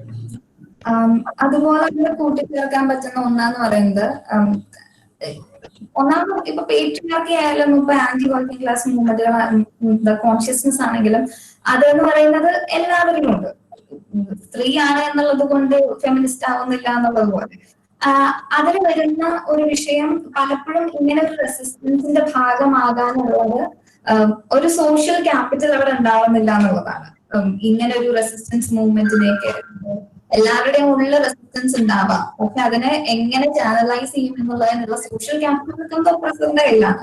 അതുകൊണ്ടാണ് ആദ്യം പറയുന്നത്, അതായത് റൂളിംഗ് ക്ലാസിന്റെ ഐഡിയാസ് ആണ് ഏറ്റവും കൂടുതൽ പ്രൊപ്പഗേറ്റ് ചെയ്യുക. അതുകൊണ്ടാണ് നമുക്ക് നമ്മൾ തന്നെ അറിയാതെ നമ്മുടെ ഉള്ളിൽ ആന്റി വർക്കിംഗ് ക്ലാസ് സെന്റിമെന്റ്സ് കിടക്കുന്നത്. അതുകൊണ്ടാണ് ഓവർ പോപ്പുലേഷൻ അടക്കമുള്ള പല കമന്റുകളിലേക്കും നമ്മൾ ജോക്കുകളിലേക്കും പോകുന്നത്.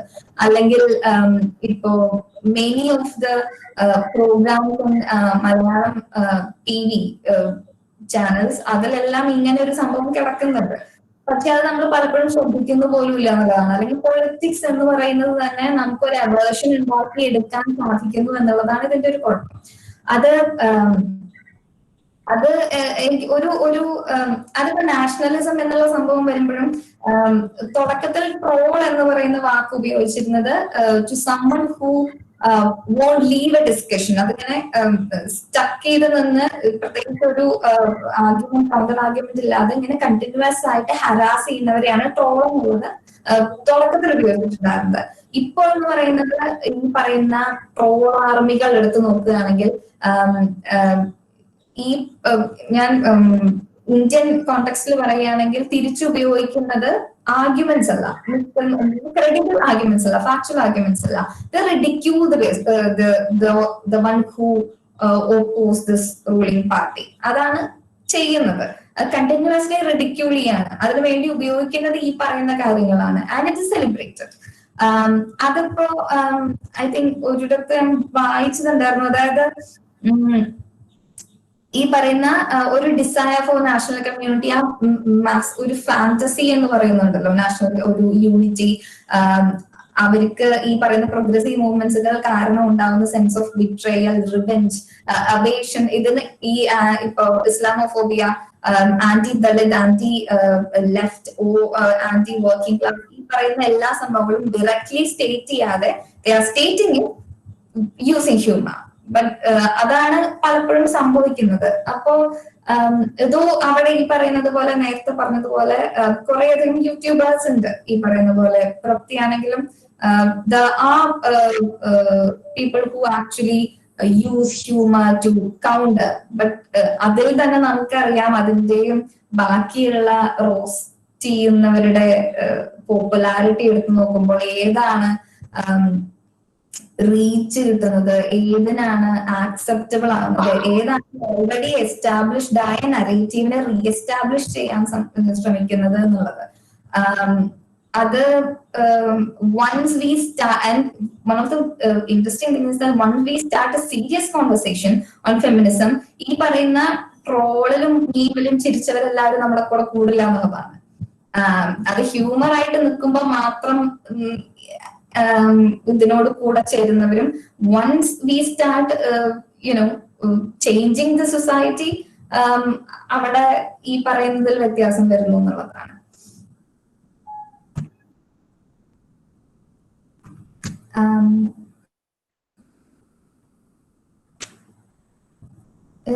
There's a question. What is your take on the role of political correctness in jokes or satire? Do you think that anti-authoritarian jokes should also be politically correct?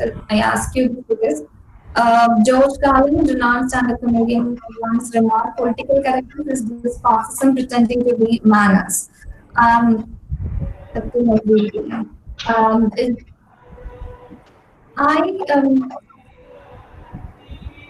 It's actually quite confusing because you don't have to be. It depends on how you define political correctness.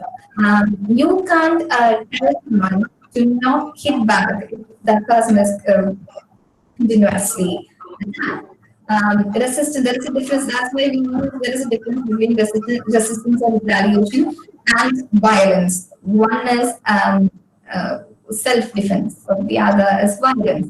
And when it comes to anti-authoritarian jokes, if you're following sexist, racist content in anti-authoritarian jokes, using the same language, that is not something I would say acceptable. But അതേ സമയം politically correct ആയിരിക്കുക എന്നുള്ളതിന്റെ always is not always on the opposite. It is not always on the expected to be calm and cool, and that's when feminism in the കാര്യം പറയുന്നത് angry feminist എന്ന് പറയുന്നത്. We are exhausted. ഈ continuous ആയിട്ടുള്ള ഫൈറ്റിൽ you can't always be smiling and calm and but political incorrectness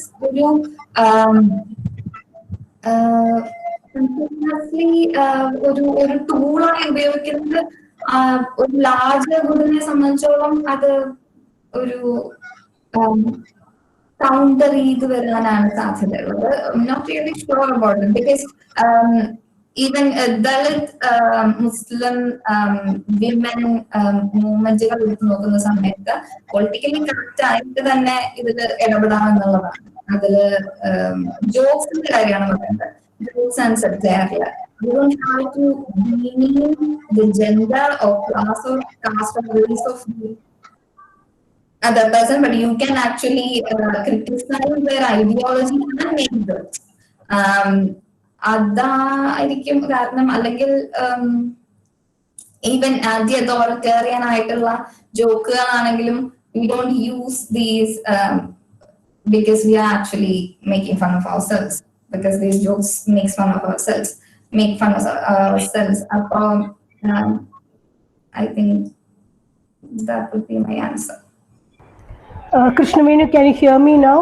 Can you hear me? Yes, ma'am.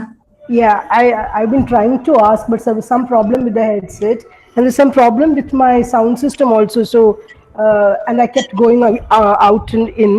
But I just wanted to, on the whole, the paper was very interesting, and I think you have stoked discussion in various, very, very different ways. To what Sharif was talking about, how feminists have not come back with the same energy. Krishnaveny പറഞ്ഞ ശരിയാണ്, feminism ഭയങ്കര serious angry feminist എന്നുള്ളൊരു ഇമേജാണ്.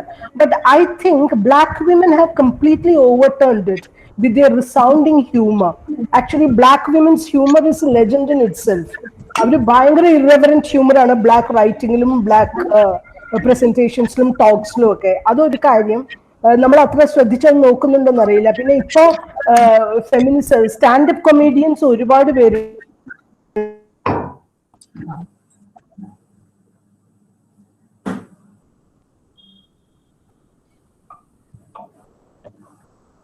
Yes, Janaki.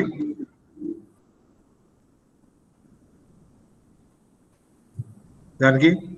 Yeah, it got the tab crashed in between. Can I continue? Can I continue? Yeah. No, I was just trying to say that there are many stand-up comedians, women now, who maybe അശ്ലീല ഭാഷ ഉപയോഗിച്ചിട്ടല്ല, പക്ഷെ വളരെ ഷാർപ്പായിട്ട് തന്നെ ഇത്തരത്തിലുള്ള ഈ sexist ആയിട്ടുള്ള അറ്റാക്സിനെ ഭയങ്കരമായിട്ട് തിരിച്ച് അറ്റാക്ക് ചെയ്യുന്ന കുട്ടികളുണ്ട്. ഇല്ലാന്ന് പറയാൻ പറ്റില്ല. Though they may be far few in number, but what I find very interesting is that ഇപ്പൊ നേരത്തെ ആരോ പാർവതിയുടെ കാര്യം പറഞ്ഞു, Parvathi കസ്ബെ, I think it was Jocelyn who made that comment. Yeah, അതിന് അപ്പോഴാണ് ഈ ഫെമിനിച്ചി എന്നുള്ള പേര് കൊണ്ട് അതൊരു ഹ്യൂമറസ് കോയിനേജ് ആയിട്ട് വന്നത്. But I found very interesting how feminists appropriated that usage and made it a weapon of resistance, which is very interesting. So this, the give and take between humor, ideology, the kind of interplay between humor, ideology and resistance and power, it's very interesting. What was used as something to crush or smash is used as a counter weapon. അപ്പൊ ഇത് ഭയങ്കര ഒരു flexible fluid field ആണ് എന്നാണ് ഒരു point എനിക്ക് പറയാനുള്ളത്. മറ്റൊന്ന് Veni പറഞ്ഞ ഉണ്ടല്ലോ, I mean, Veni, when you are talking about humor, different generations react differently. നിങ്ങളുടെ ജനറേഷൻ ട്രോൾസ്, മീംസ് എന്നൊക്കെ പറയുമ്പോൾ ഞങ്ങൾ സ്വാഭാവികമായിട്ടും കാർട്ടൂൺസ് ആണ് നമ്മുടെ മനസ്സിൽ ഒരു പെട്ടെന്ന് വരുന്നത്. And I think this is a very important point. കാരണം പലപ്പോഴും ന്യൂസ് പേപ്പേഴ്സിൽ ഓൺ ദ ലൈറ്റർ സൈഡ് എന്ന് പറഞ്ഞിട്ടാണ് കാർട്ടൂൺസ് കൊടുക്കുക. On the lighter side, which is not light at all actually. It's very interesting how humor was seen or is still seen. അത് വളരെ light ആണ്.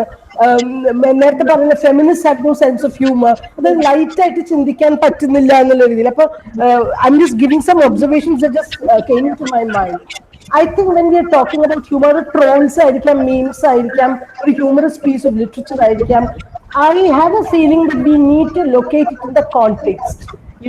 ഇത് ആര് എപ്പോ സോഷ്യൽ മീഡിയയിൽ വരുന്ന ഹ്യൂമർ ആയിരിക്കില്ല മെയിൻ സ്ട്രീം മീഡിയയിൽ വരുന്ന ഹ്യൂമർ. അത് ഏത് രീതിയിൽ സർക്കുലേറ്റ് ചെയ്യുന്നു, ആരാണ് അതിന്റെ consumers. These are all very important factors which will only add enrich our understanding of the way humour works in the society. The violence, so-called civilized humor. These are rambling thoughts. Another thing I wanted to add is that there is a very complex interplay between seriousness and humor very often. So honestly, what came to my mind as I listened to your paper and I saw your title yesterday was there was an article on Mark Twain that I read quite a long time back, but it stayed with me for various reasons because he was being critiqued very soundly for humor because the writer was saying that humor has an ideology. For instance, like in his Huckleberry Finn, which is supposed to be a very light-hearted novel, and he had written it in all good intentions in order to put the blacks in a favorable light. But the way he pictured Joe, who's Huck's friend, who helps him to escape also, it actually inside. I mean, it actually invoked a lot of criticism, saying that the humor is used it is a very racist humor that's being used there. അപ്പോൾ ഈ വളരെ well ഇന്റൻഷൻഡ് ആയിട്ടാണ് mark Twain അത് ഉപയോഗിച്ചത്, but the way it was received was very different. See, he didn't mean it to be a violent depiction of race at all. So there is a subtle place of humor. വളരെ obvious ആയിരിക്കില്ല, attack ചെയ്യുകയേ ആയിരിക്കില്ല, വളരെ favourable ആയിട്ടാണ് പറയുന്നത്, പക്ഷെ വേറെ opposite ആയിട്ടുള്ള effect ആണ് ഉണ്ടാക്കിയിട്ടുള്ളത്. അപ്പൊ ദിസ് ഇസ് ഇതൊരു വേറൊരു കോംപ്ലക്സ് ലെയർ ഓഫ് ഹ്യൂമർ ആണ്, which also we need to factor in, I feel, when we are talking about humor, ideology, etc. I mean, on the whole, the paper was very interesting, and I'm glad there are so many questions. Thank you. Miss, I would like to add something. Am I audible? Yes, Ayuja, you're audible. Go ahead.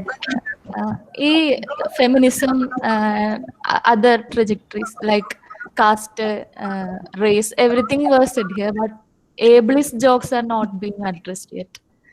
I think that too should be addressed.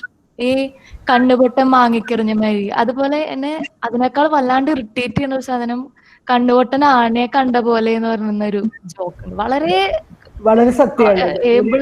ഏബിളിസ്റ്റ് ആയിട്ടുള്ള ഭയങ്കര prejudice create ചെയ്യുന്ന ജോക്കാണ് അത്.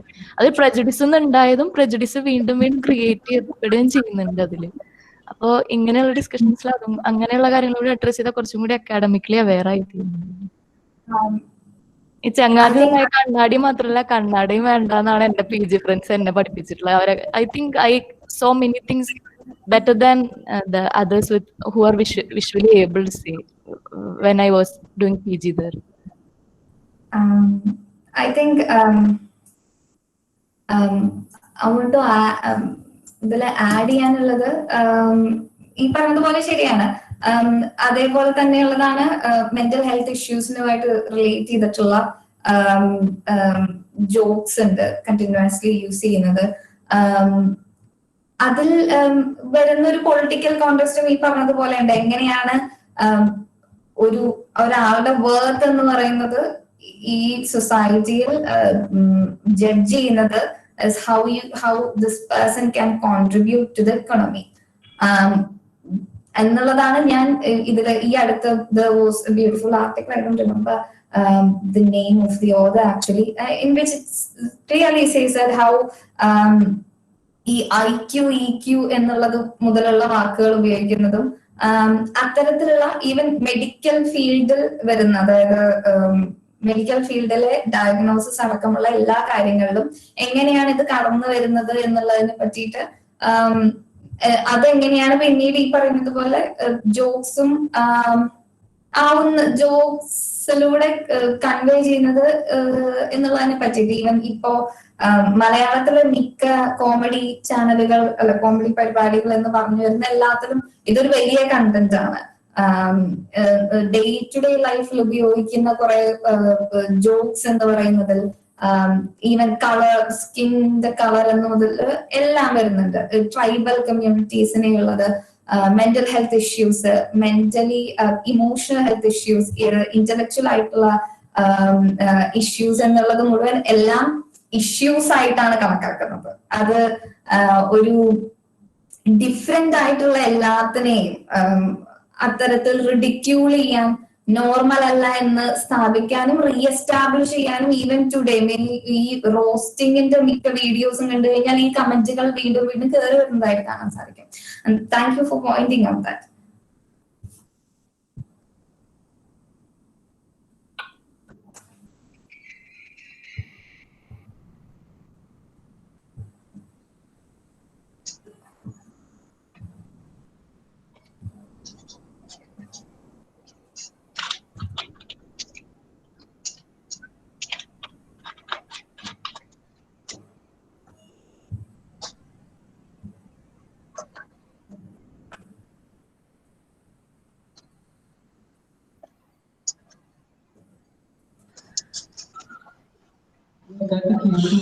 ആരും ഒന്നും പറയുന്നില്ല അല്ലേ?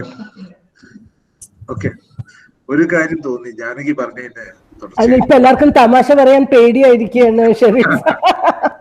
ഒരു കാര്യം തോന്നി. I suddenly thought about one thing. How in drama, world drama, comedies are marginalized, as Janaki said, as the lighter side of things. അത് ശരിയല്ല എന്ന് എനിക്ക് തോന്നുന്നുണ്ട്. Because if you take Dario Fo's comedies, plays, I'm not calling them comedies. So the death of the accidental death of an anarchist, so on, a number of plays. I think they are more serious than several tragedies. I think Aristotle was the one who was responsible for this thing when he valorized tragedy as the ultimate in literature. I think it starts from there. Actually, Aristotle did say something about comedy, but അത് വളരെ Sketchy ആയിട്ടുള്ള സാധനം നമുക്ക് ബാക്കി കിട്ടിയുള്ളൂ. അതുകൊണ്ടാണ് പ്രശ്നമായത്. He had poetics അധികം ഇല്ല അതിനെ കുറിച്ച്. He had something against comedies. അത് വ്യക്തമാണെന്ന് പലയിടത്തും പറയുന്നുണ്ട്. Not to speak about Plato, who was positively against them. Against, maybe, that's quite true. But then ancient Greek drama, comedy flourishes. Aristophanes. Yes, definitely. No, popular. But it was not taken seriously. You mean? അല്ല ഞാൻ chat അത് കണ്ടു ഉമ്മർ കണ്ടു. Jokes are not good. No, jokes are very. Absolutely, jokes are a very serious stuff. Jokes are actually more serious than the so-called serious observations. Karanam jokes camouflage a lot. That's the problem. So actually, that's what Veni has done. She's taken jokes very seriously. Narayana. There is a Homo ludens എന്ന് പറഞ്ഞുകൊണ്ട് Johan ഹുയ്സിംഗയുടെ ഒരു major work ഉണ്ട്. നാരായണൻ കുറച്ച് ഉറക്കെ പറയൂ, എനിക്ക് കേട്ടില്ല. എനിക്ക് ഐ കുഡന്റ് ഗെറ്റ്. ഹോമോ ല്യൂഡൻസ്, എന്നുള്ളതിന്റെ വാക്ക് വെച്ചിട്ട് ഹോമോ ല്യൂഡൻസ് എന്ന് പറഞ്ഞിട്ടുള്ള ജോഹാൻ ഹുയ്സിംഗയുടെ ഒരു വളരെ സെലിബ്രേറ്റഡ് വർക്ക് ഉണ്ട് on the whole question of comedy and laughter and everything. And what he actually says is it is a civilizational thing. Laughter is a civilizational aspect, and it is a particular way of looking at life, which is as serious as the tragic and as philosophical as the tragic.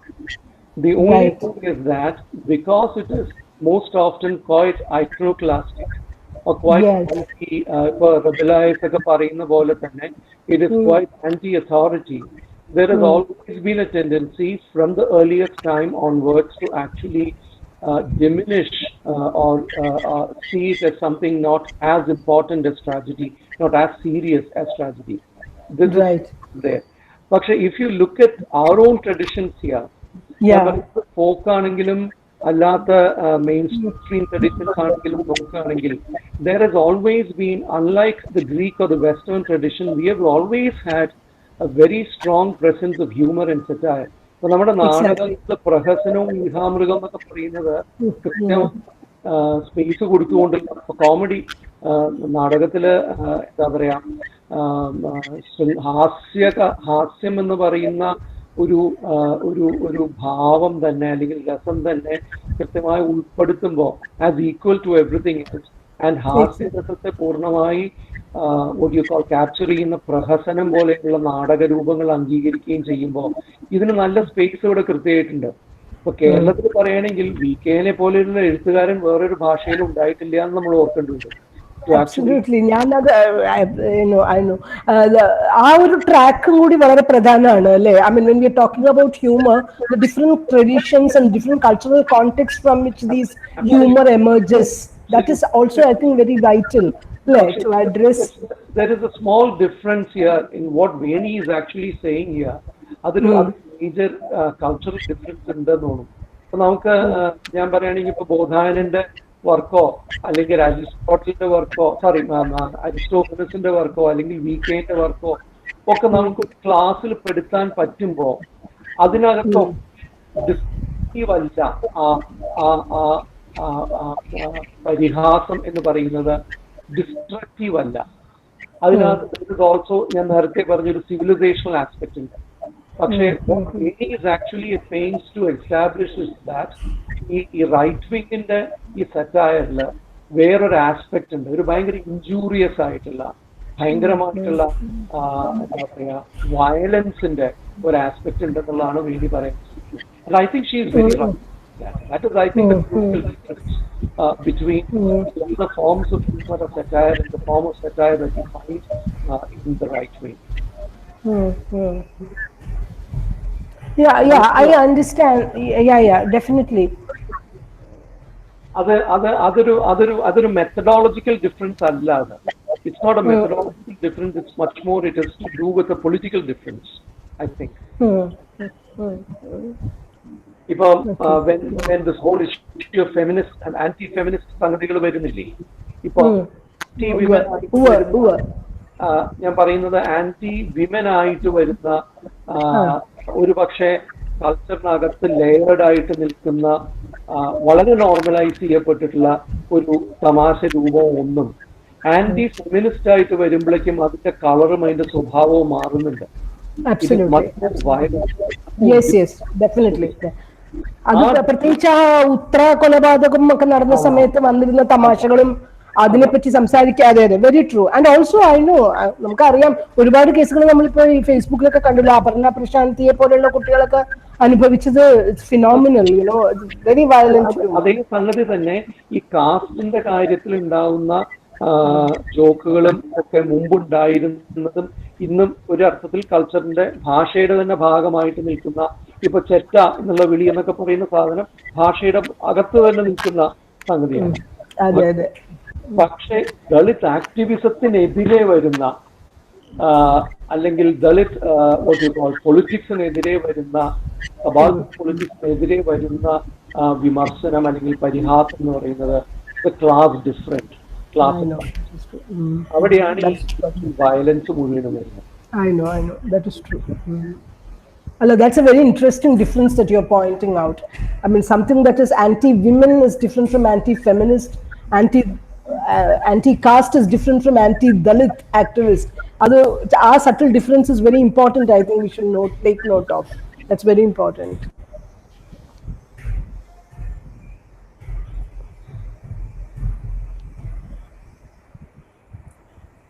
Is Veni, you want to respond to that?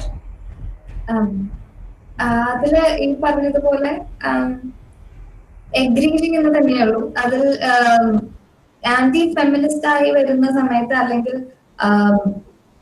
അതിൽ കൊടുക്കുന്ന differences, മലയാളത്തിലുള്ള ഈ പറയുന്ന jokes എന്ന് പറയുന്നതാണെങ്കിൽ കൂടി അതും ഈ പറയുന്നത് പോലെ സട്ടിലായി കൊണ്ടുവരുന്ന സെക്സസ് ജോക്കും തമ്മിലുള്ള ഭീകരമായിട്ടുള്ള രീതിയിലുള്ള വ്യത്യാസമുണ്ട്. അത് പേടിപ്പെടുത്തുന്ന രീതിയിലുള്ള വ്യത്യാസം തന്നെയാണ്. അതുപോലെ തന്നെയാണ് ഈ റിലിജിയനുമായി ബന്ധപ്പെട്ട് വളരെ കോമൺ ആയിട്ട് ഉപയോഗിക്കുന്ന ജോക്സും. അതുപോലെ തന്നെ അത് പെർട്ടിക്കുലർലി എന്തിനെങ്കിലും ഫോക്കസ് ചെയ്യുന്ന സമയത്ത് അതിൽ വരുന്ന വ്യത്യാസങ്ങളുണ്ട്. ഈവൻ ഇവിടെ anti Hindu and anti Muslim jokes എന്ന് പറയുന്നത് രണ്ടും വളരെയധികം വ്യത്യാസമുള്ളതാണ്. അത് ഇന്റർനാഷണലി തന്നെയുള്ള ഒന്നാണ്. അത് കണ്ടിന്യൂസ്ലി റിപ്പീറ്റഡ്ലി യൂസ് ചെയ്യുന്നതുമാണ്. അത് ഈ പറയുന്നത് പോലെ അതിനൊരു ഇറ്റ് ഇസ് എ സ്ട്രാറ്റജി, ഒരു സ്ട്രാറ്റജിക്കലി ഒരു ഐഡിയോളജിനെ പുഷ് ചെയ്യാൻ വേണ്ടി ചെയ്യുന്നത് എന്നുള്ളതാണ്. അതുപോലെ തന്നെ ആന്റി പൊളിറ്റിക്സ് എന്നുള്ളതും സ്റ്റുഡന്റ് പൊളിറ്റിക്സിനെതിരെയുള്ളതും വരുമ്പോൾ തന്നെ അവിടെ മുന്നോട്ട് വെക്കുന്ന ആർഗ്യുമെന്റ് എന്ന് പറയുന്നത്, ഈ ജോക്സിലൂടെ മുന്നോട്ട് വെക്കുന്ന ആർഗ്യുമെന്റ് നമ്മൾ സാധാരണ കാണുന്ന പൊളിറ്റിക്സുമായി ബന്ധപ്പെട്ട ജോക്കുകളിൽ നിന്ന് വളരെ വ്യത്യാസമുള്ളതാണ്. അത് കുറച്ചുകൂടി വയലന്റ് ആണ്. അത് ഈ പറയുന്ന റൂളിംഗ് ആയിട്ടുള്ള ക്ലാസ്സിന് ഫേവർ ചെയ്യുന്ന തരത്തിലുള്ള ഈ പറയുന്ന ജോക്കുകളാണ് മിക്കതും. ഈവൻ മലയാള സിനിമയിൽ ഒരുവിധം ഉണ്ടായിരുന്ന മിക്ക ആന്റി ട്രേഡ് യൂണിയൻ മൂവ്മെന്റ്സിന്റെ ജോക്കുകൾ സ്പെഷ്യലി എടുത്തു കഴിഞ്ഞാൽ അത് കാണാൻ സാധിക്കും. അത് റിപ്പീറ്റഡ്ലി എസ്റ്റാബ്ലിഷ് ചെയ്തുകൊണ്ടിരിക്കുന്നുണ്ട്. ഇപ്പോഴും അത് കാണാൻ സാധിക്കും. അത് ഒരിക്കൽ വാജ്പേയി ഒരു വട്ടം ഈ അടുത്ത് മുന്നേ എഴുതിയിട്ടുള്ള ഒന്നാണ്. അതായത് വാജ്പേയി വന്ന സമയത്ത് കോട്ട് ചെയ്തിരുന്ന ഒരു ജോക്ക് എന്ന് പറയുന്നതും കോട്ട് ചെയ്ത ഒരു ഫിലിം എന്ന് പറയുന്നതും വരവേൽപ്പാണ്. അപ്പൊ അതിലെ അത്തരത്തിലുള്ള ഹ്യൂമർ എങ്ങനെ പൊളിറ്റിക്കലി ഒരു അത് വെറുതെ ജോക്ക് എന്നുള്ളതിനപ്പുറം ഒരു ലിറ്റററി അല്ലെങ്കിൽ ഒരു ആർട്ട് എന്നുള്ളതിനപ്പുറം അതിന്റെ കൃത്യമായിട്ടുള്ള പൊളിറ്റിക്കൽ ആയിട്ടുള്ള സോഷ്യോ പൊളിറ്റിക്കൽ ആയിട്ടുള്ള സ്ട്രാറ്റജീസിനെ കാണാതെ പോകുന്നു എന്നുള്ള ഒരു പ്രശ്നമുണ്ട്. അത് പലപ്പോഴും നമുക്ക് പറഞ്ഞ് കൺവിൻസ് ചെയ്യാനും ചില സമയത്ത് പറ്റിയെന്ന് വരുന്നില്ല എന്നുള്ളതാണ്.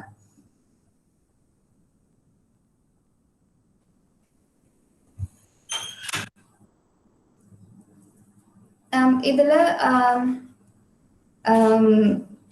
കമന്റ്സിൽ വന്ന ഈ നേരത്തെ പറഞ്ഞ പൊളിറ്റിക്കൽ കറക്റ്റ്നെസ്സുമായി ബന്ധപ്പെട്ട് വന്ന ഒരു ഡിസ്കഷൻ ഉണ്ട്. ജസ്റ്റ് ആഡ് ചെയ്യാനുള്ളത് ഈ നേരത്തെ പറഞ്ഞ പോലെ തന്നെയാണ്. പൊളിറ്റിക്കൽ കറക്റ്റ്നെസിന്റെ onus it is not on the exploited or oppressed. അതിൽ ഈ അടുത്ത് വന്നിട്ടുള്ള വ്യക്തമായിട്ടുള്ള ഒന്നെന്ന് പറയുന്നത് കണ്ടിന്യൂസ്ലി എക്സ്പ്ലോയിറ്റഡ് ആയിട്ടുള്ള ഓപ്രസ്ഡ് ആയിട്ടുള്ള ഒരു ഈ കാം ആൻഡ് കമ്പോസ്ഡ് ആയിട്ട് ഇരിക്കുക എന്ന് പറയുന്നത്, അത്തരത്തിൽ ബിഹേവ് ചെയ്യുക എന്നുള്ളത്, പൊളിറ്റിക്കലി കറക്റ്റ് ആവുക എന്നുള്ളത് ഒരു ലക്ഷറിയാണ്.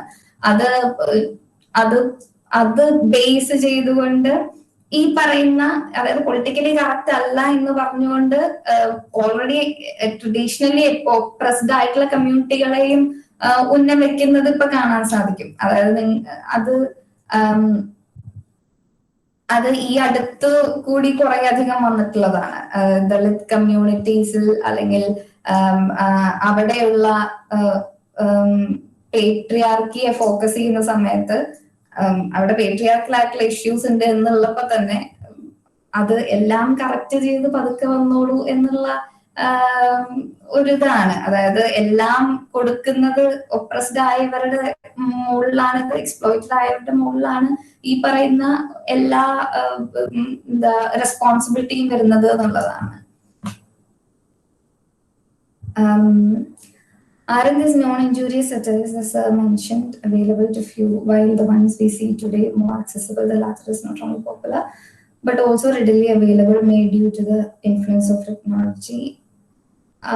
സാറ് പറഞ്ഞതിലുള്ള ഒരു ഇതായിരുന്നു. അതായത് വീക്കെൻഡും ഇതിനു മുന്നേ ഉണ്ടായിരുന്നപ്പോ ജാനകി മാം പറഞ്ഞ പോലെയുള്ള കാർട്ടൂണുകളൊക്കെ എടുത്തു നോക്കുകയാണെങ്കിൽ അത് ഈ പറഞ്ഞതുപോലെ ആക്സസിബിൾ ആയിരുന്നില്ല. ഈവൻ വീക്കെൻഡും വായിച്ചാൽ എത്ര പേർക്ക് ഇപ്പൊ മനസ്സിലാവും എന്നുള്ള, അല്ലെങ്കിൽ അത് എത്രമാത്രം ഈ പറയുന്ന പോലെ ഡിസ്ട്രാക്ഷൻ ആവുന്നു എന്നുള്ളത്,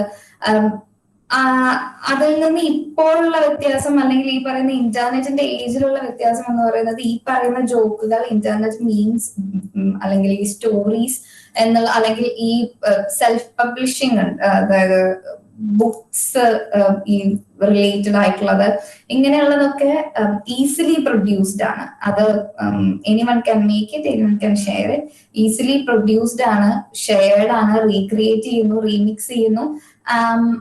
അതുകൊണ്ട് ഇത് വളരെ ആക്സസിബിൾ ആണ് മുന്നേ ഉള്ളതിന്റെ വ്യത്യാസം. ഇപ്പൊ കാർട്ടൂൺസ് തന്നെ, മലയാളത്തിലെ കാർട്ടൂണുകൾ, പത്രത്തിൽ വരുന്ന കാർട്ടൂണുകൾ എടുത്ത് നോക്കുകയാണെങ്കിൽ അതിലെല്ലാം ഈ പറയുന്ന സെക്സിസ്റ്റ്, റേസിസ്റ്റ് ആയിട്ടുള്ള എലമെന്റ്സ് റിപ്പീറ്റഡ്ലി കാണാൻ സാധിക്കും. അത് വളരെ പൊളിറ്റിക്കലി അറ്റാക്ക് ചെയ്യുന്ന തരത്തിലുള്ള, പൊളിറ്റിക്കലി ആ ഐഡിയോളജിയെ അറ്റാക്ക് ചെയ്യുന്ന തരത്തിൽ, മാഷ് പറഞ്ഞതുപോലെ എന്നുള്ളത് റിപ്പീറ്റഡ്ലി നമുക്ക് കാണാൻ സാധിക്കുന്നതാണ്. ഈ മാതൃഭൂമിയിൽ ഗോപികൃഷ്ണന്റെ കാർട്ടൂൺ എന്ന് പറയുന്നത് ഈ പറയുന്ന ഒരു റൈറ്റ് വിങ് കാർട്ടൂണിന്റെ എല്ലാ സ്വഭാവവും അടങ്ങിയിട്ടുള്ള കാർട്ടൂണുകളാണ്. അതുകൊണ്ട്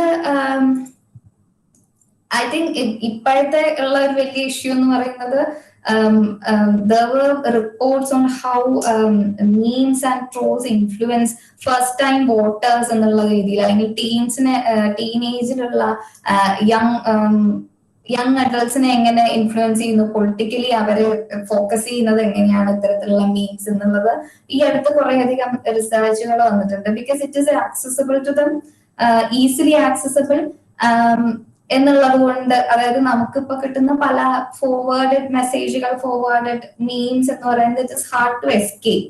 even if you don't use any social media, it is hard to escape. ആ ആക്സസ് ആവുന്നതിൽ വന്നിട്ടുള്ള വ്യത്യാസം ഇതിനെ വളരെയധികം ബാധിച്ചിട്ടുണ്ട്.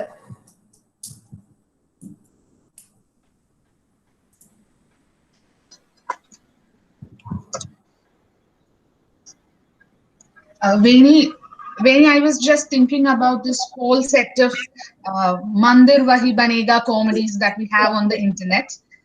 We have memes like where the lady love asks, "Tell me those 3 magical words," and then she's expecting "I love you," but then he says "Mandir Wahi Banega." So ഇങ്ങനത്തെ ചില memes ഉള്ളത് deliberately BJPയുടെ ഈ അജണ്ടയെ counter ചെയ്യാൻ വേണ്ടി തന്നെ ഉണ്ടാക്കിയിട്ടുള്ള വളരെ progressive ആയിട്ടുള്ള മീംസ് ആണെങ്കിൽ പോലും the purpose that they perform is exactly the opposite. It keeps the slogan very alive. Political Hindutva അജണ്ടയെ ക്രിട്ടിസൈസ് ചെയ്തിട്ട് തന്നെ വന്നിട്ടുള്ളതാണെങ്കിൽ പോലും അപ്പൊ ഇങ്ങനത്തെ മീൻസ് അതിന്റെ നേരെ ഓപ്പോസിറ്റ് ഫംഗ്ഷൻ സെർവ് ചെയ്യുന്നത്. Or like stand-up comedies, you get to see a number of stand-up comedies criticizing the BJP's agenda of Ram Mandir. But when the sarcasm doesn't reach the audience, it apparently serves the exact opposite purpose. അതുപോലെ തന്നെ നമ്മൾ standup comedy കാണുമ്പോൾ something I have felt എന്താണെന്ന് വെച്ചാൽ when women perform stand-up comedy, they use the same language, same body language, and the same patriarchal language against which they are trying to resist using this platform. So what do you think about women stand-up comedians using comedy? Thank you for reminding me that.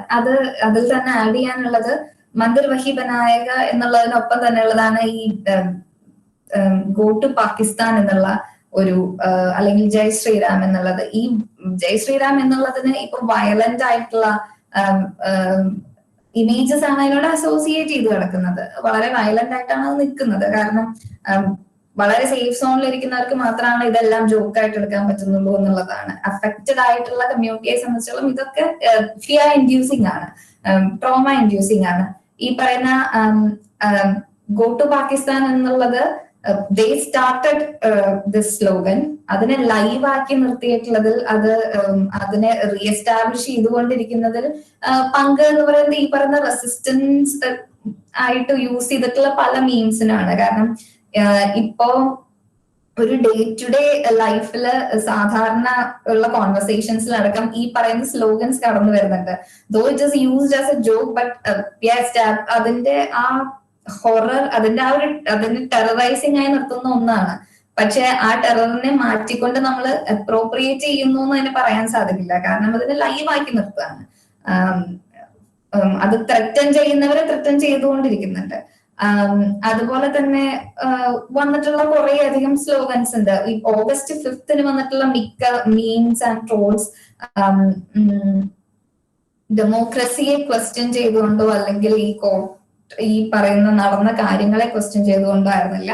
But rather it reduce ആ memes എല്ലാം ഈ പറയുന്ന ഇവന്റിനെ reduce ചെയ്ത് ഒരു humour ആക്കി മാറ്റി എന്നുള്ളതാണ്.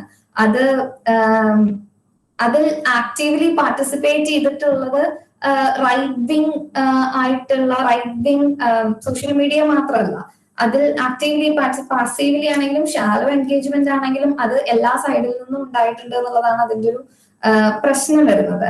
ഈ ചാണകം എന്നൊക്കെ പറഞ്ഞ് കളിയാക്കുന്നതിലൂടെ ഉള്ള ഒരു പ്രശ്നം, ഇത് ബെയറബിൾ ആയിട്ടുള്ള ഒന്നാണ്, അല്ലെങ്കിൽ ഇതിന്റെ ആ ഒരു ടെററൈസിങ് ആയിട്ടുള്ള എഫക്റ്റിനെ ഇല്ലാതാക്കി പറയുന്നത് പോലെ നോർമലൈസ് ചെയ്യാൻ, ഡീസെൻസിറ്റൈസ് ചെയ്യാൻ സാധിക്കുന്നു എന്നുള്ളതാണ്. ഈവൻ ഈ വിമൻ ഡൂയിങ് സ്റ്റാൻഡപ്പ് കോമഡി ആണെങ്കിലും ദേ use sexist slurs repeatedly. They use these അതേ ഒരു പാറ്റേൺ കണ്ടിട്ടുള്ളത് ഈ പറയുന്ന സെക്സിസ്റ്റ് ആയിട്ടുള്ള സ്ലേഴ്സ് യൂസ് ചെയ്യുന്നതിൽ പ്രശ്നം തോന്നുന്നില്ല എന്നുള്ളതാണ്. അതിനെ ക്വസ്റ്റ്യൻ ചെയ്യുന്നില്ല. അതായത് ഇപ്പം ഒരു കാര്യം പറയുന്ന സമയത്ത് അതിനെ ക്വസ്റ്റ്യൻ ചെയ്തുകൊണ്ടും അതിന് ഉപയോഗിക്കാം. പക്ഷെ നോർമലൈസ് ചെയ്ത് അത് ഓക്കെ ആണ് എന്നുള്ള രീതിയിലാക്കാൻ, അതായത് നോർമൽ ആണ് എന്നുള്ളതാക്കാനാണ് പലപ്പോഴും ഉള്ളത്. അതുപോലത്തെ ഉപയോഗിക്കുന്ന പ്ലോട്ടുകൾ, അതിൽ ഉപയോഗിക്കുന്ന സ്റ്റോറി ലൈൻസ് നോക്കിയാലും പലപ്പോഴും ഒരു റെപ്പറ്റേഷൻ ആണ്, ഓൾറെഡി എസ്റ്റാബ്ലിഷ്ഡ് ആയിട്ടുള്ള ഒരു കണ്ടന്റിനുള്ള റെപ്പറ്റേഷൻ ആണ്. There are rare cases when they actually question the system and oppose the system. ഒരു ഇറിറ്റേഷൻ ക്രിയേറ്റ് ചെയ്യാൻ ശ്രമിക്കുന്നുണ്ടെങ്കിൽ കൂടി ഈ പറയുന്ന പലപ്പോഴും we can't really find any difference between the male and female stand-up comedians എന്നുള്ളതാണ്. I'm not really a fan of stand-up comedians in that sense, because വളരെ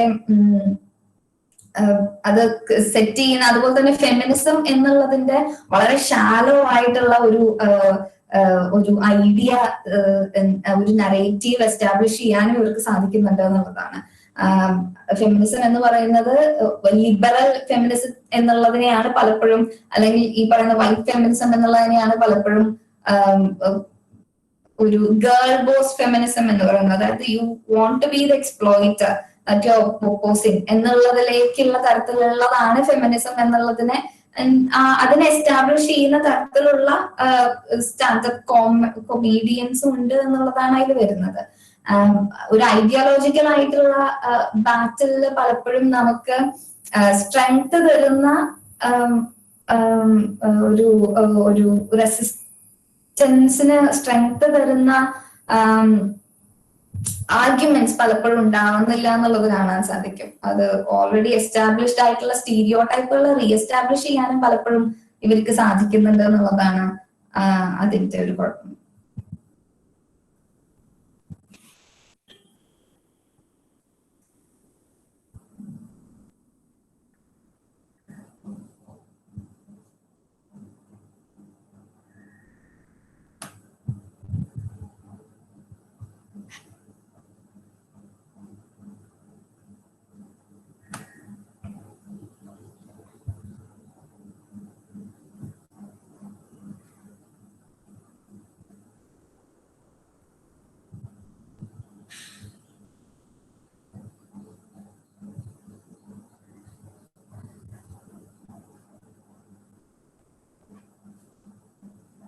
Hello.